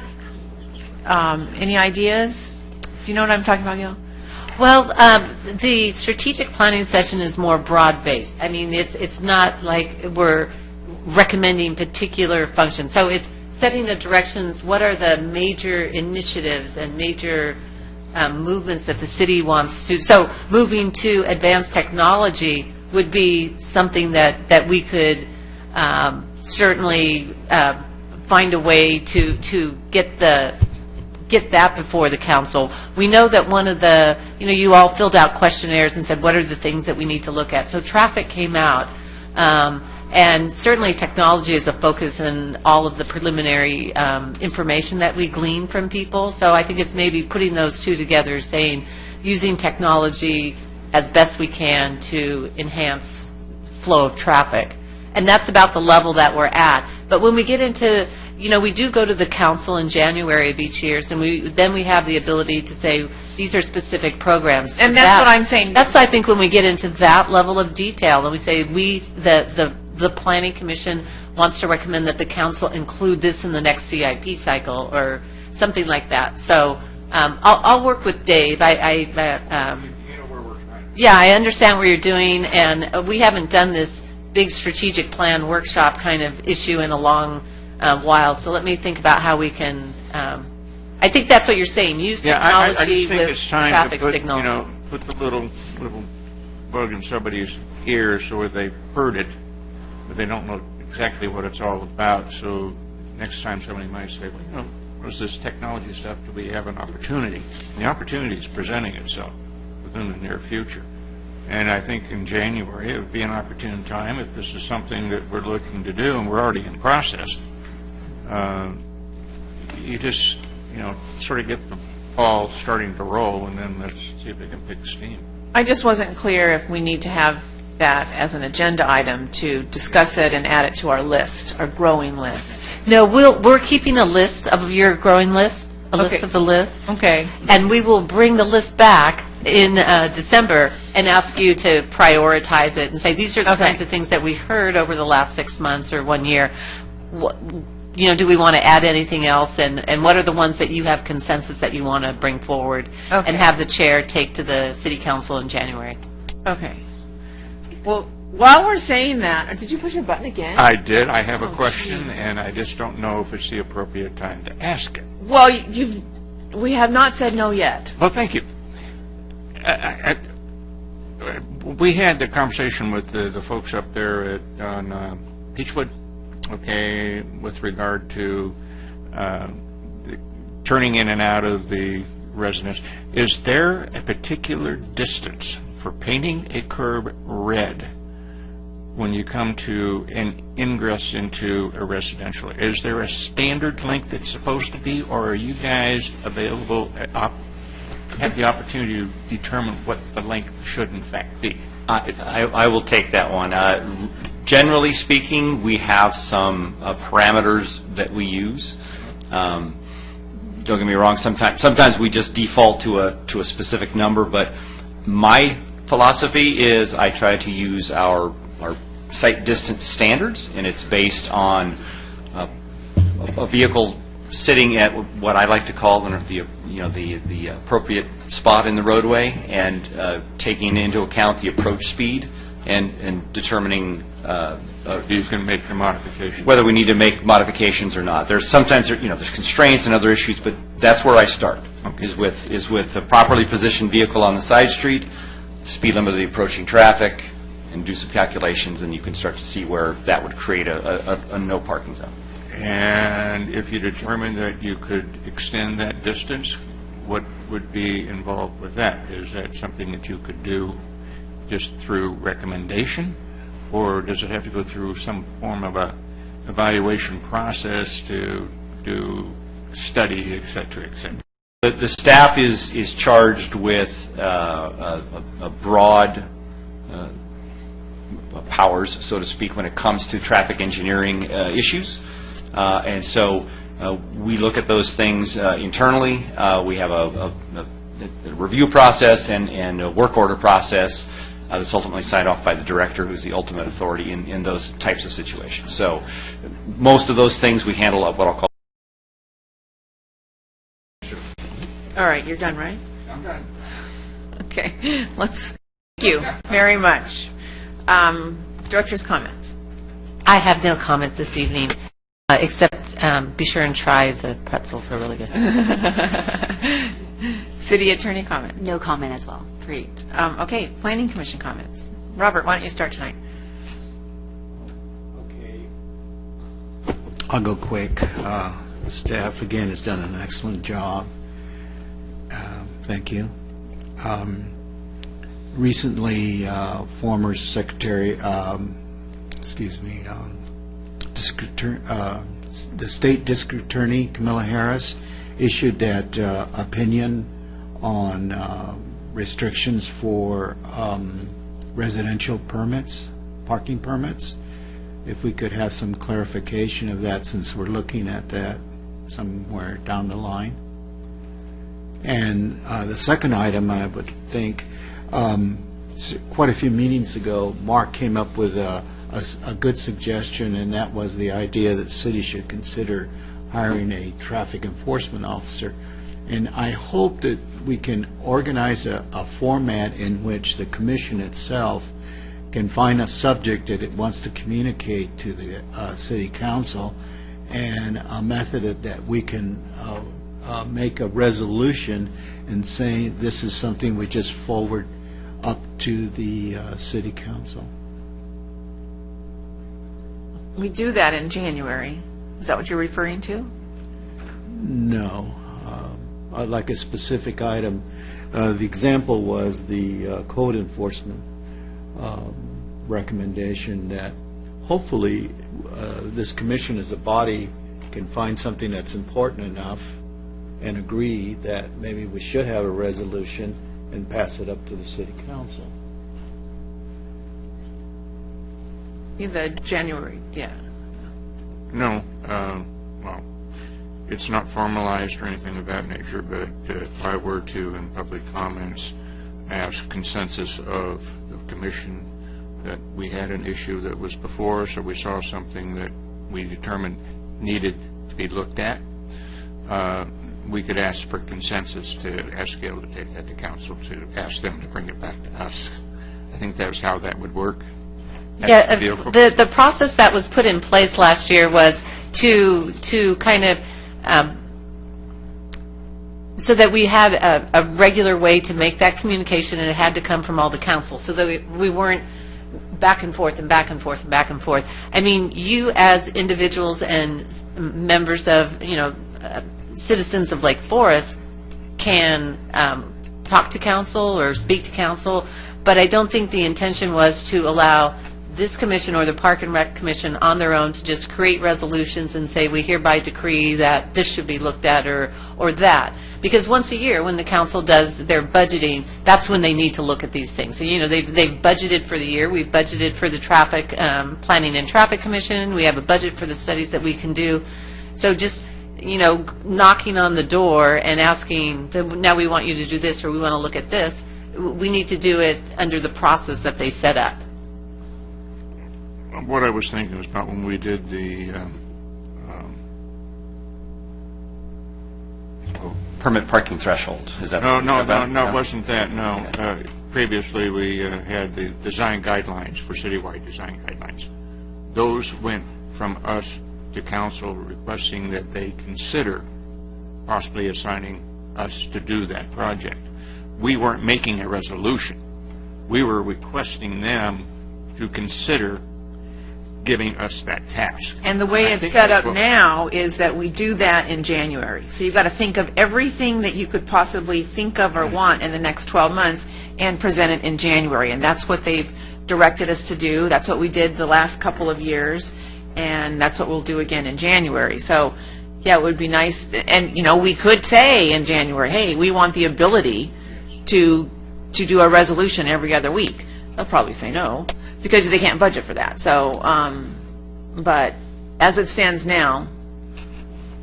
Right, and that would be a good, perhaps you want to say you want to be able to go twice, or, I think one of the things that's a little bit easier for us is now we're doing a better job articulating, this is something that we may want to consider sending up to the council so that we have the list. In past years, we've gone and we've had the exercise with the commission, and it's always been, it's hard to think of something. But I think we're generating a lot more ideas. But as we generate ideas over the year, I think we can see, we need to prioritize the ideas, because saying, we want to do all of these things, we could have an awful lot on our plate.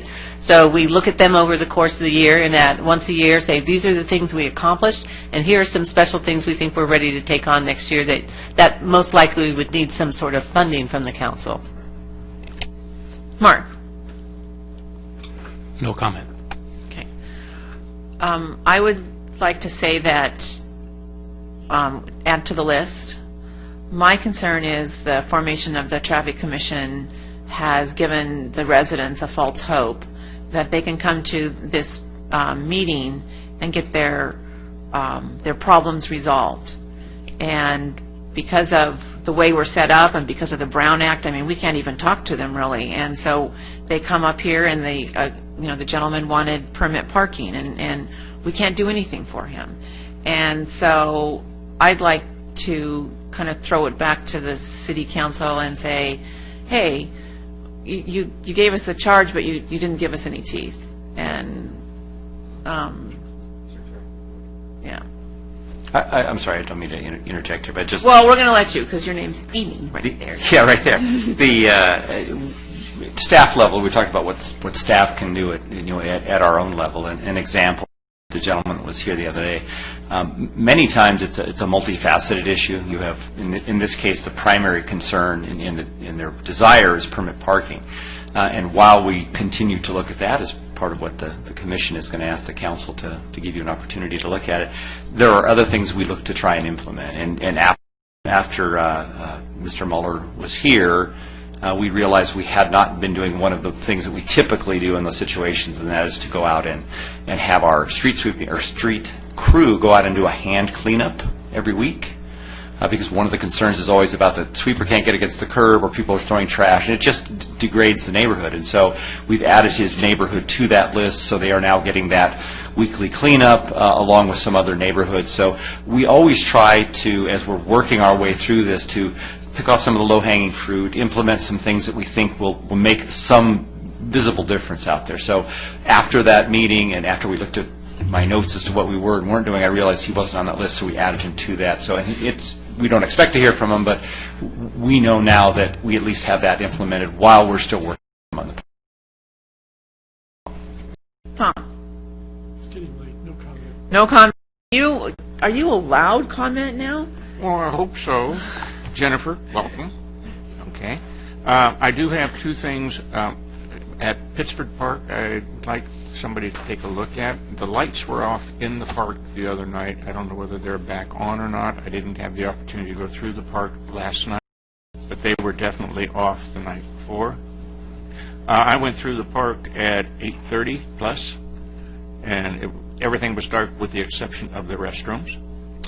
And also at Pittsford Park, there is one of the controller boxes, or one of the little controller boxes there on Pittsford. You have the entrance to the park that is closest to Ives, and it's to the south, I guess, of that. It's between the two entrances. That's leaking tremendously. There's standing water on the sidewalk. It's been there for so long it's turning green, and it's very, very, very slick. So I'd like to have somebody, check that out just to make sure nothing's going wrong. You can go online and submit. Yeah, I know, but I'm an old dog. Yeah. This is so much easier. Other than that, no further comments. With that, before he says anything again, adjourn.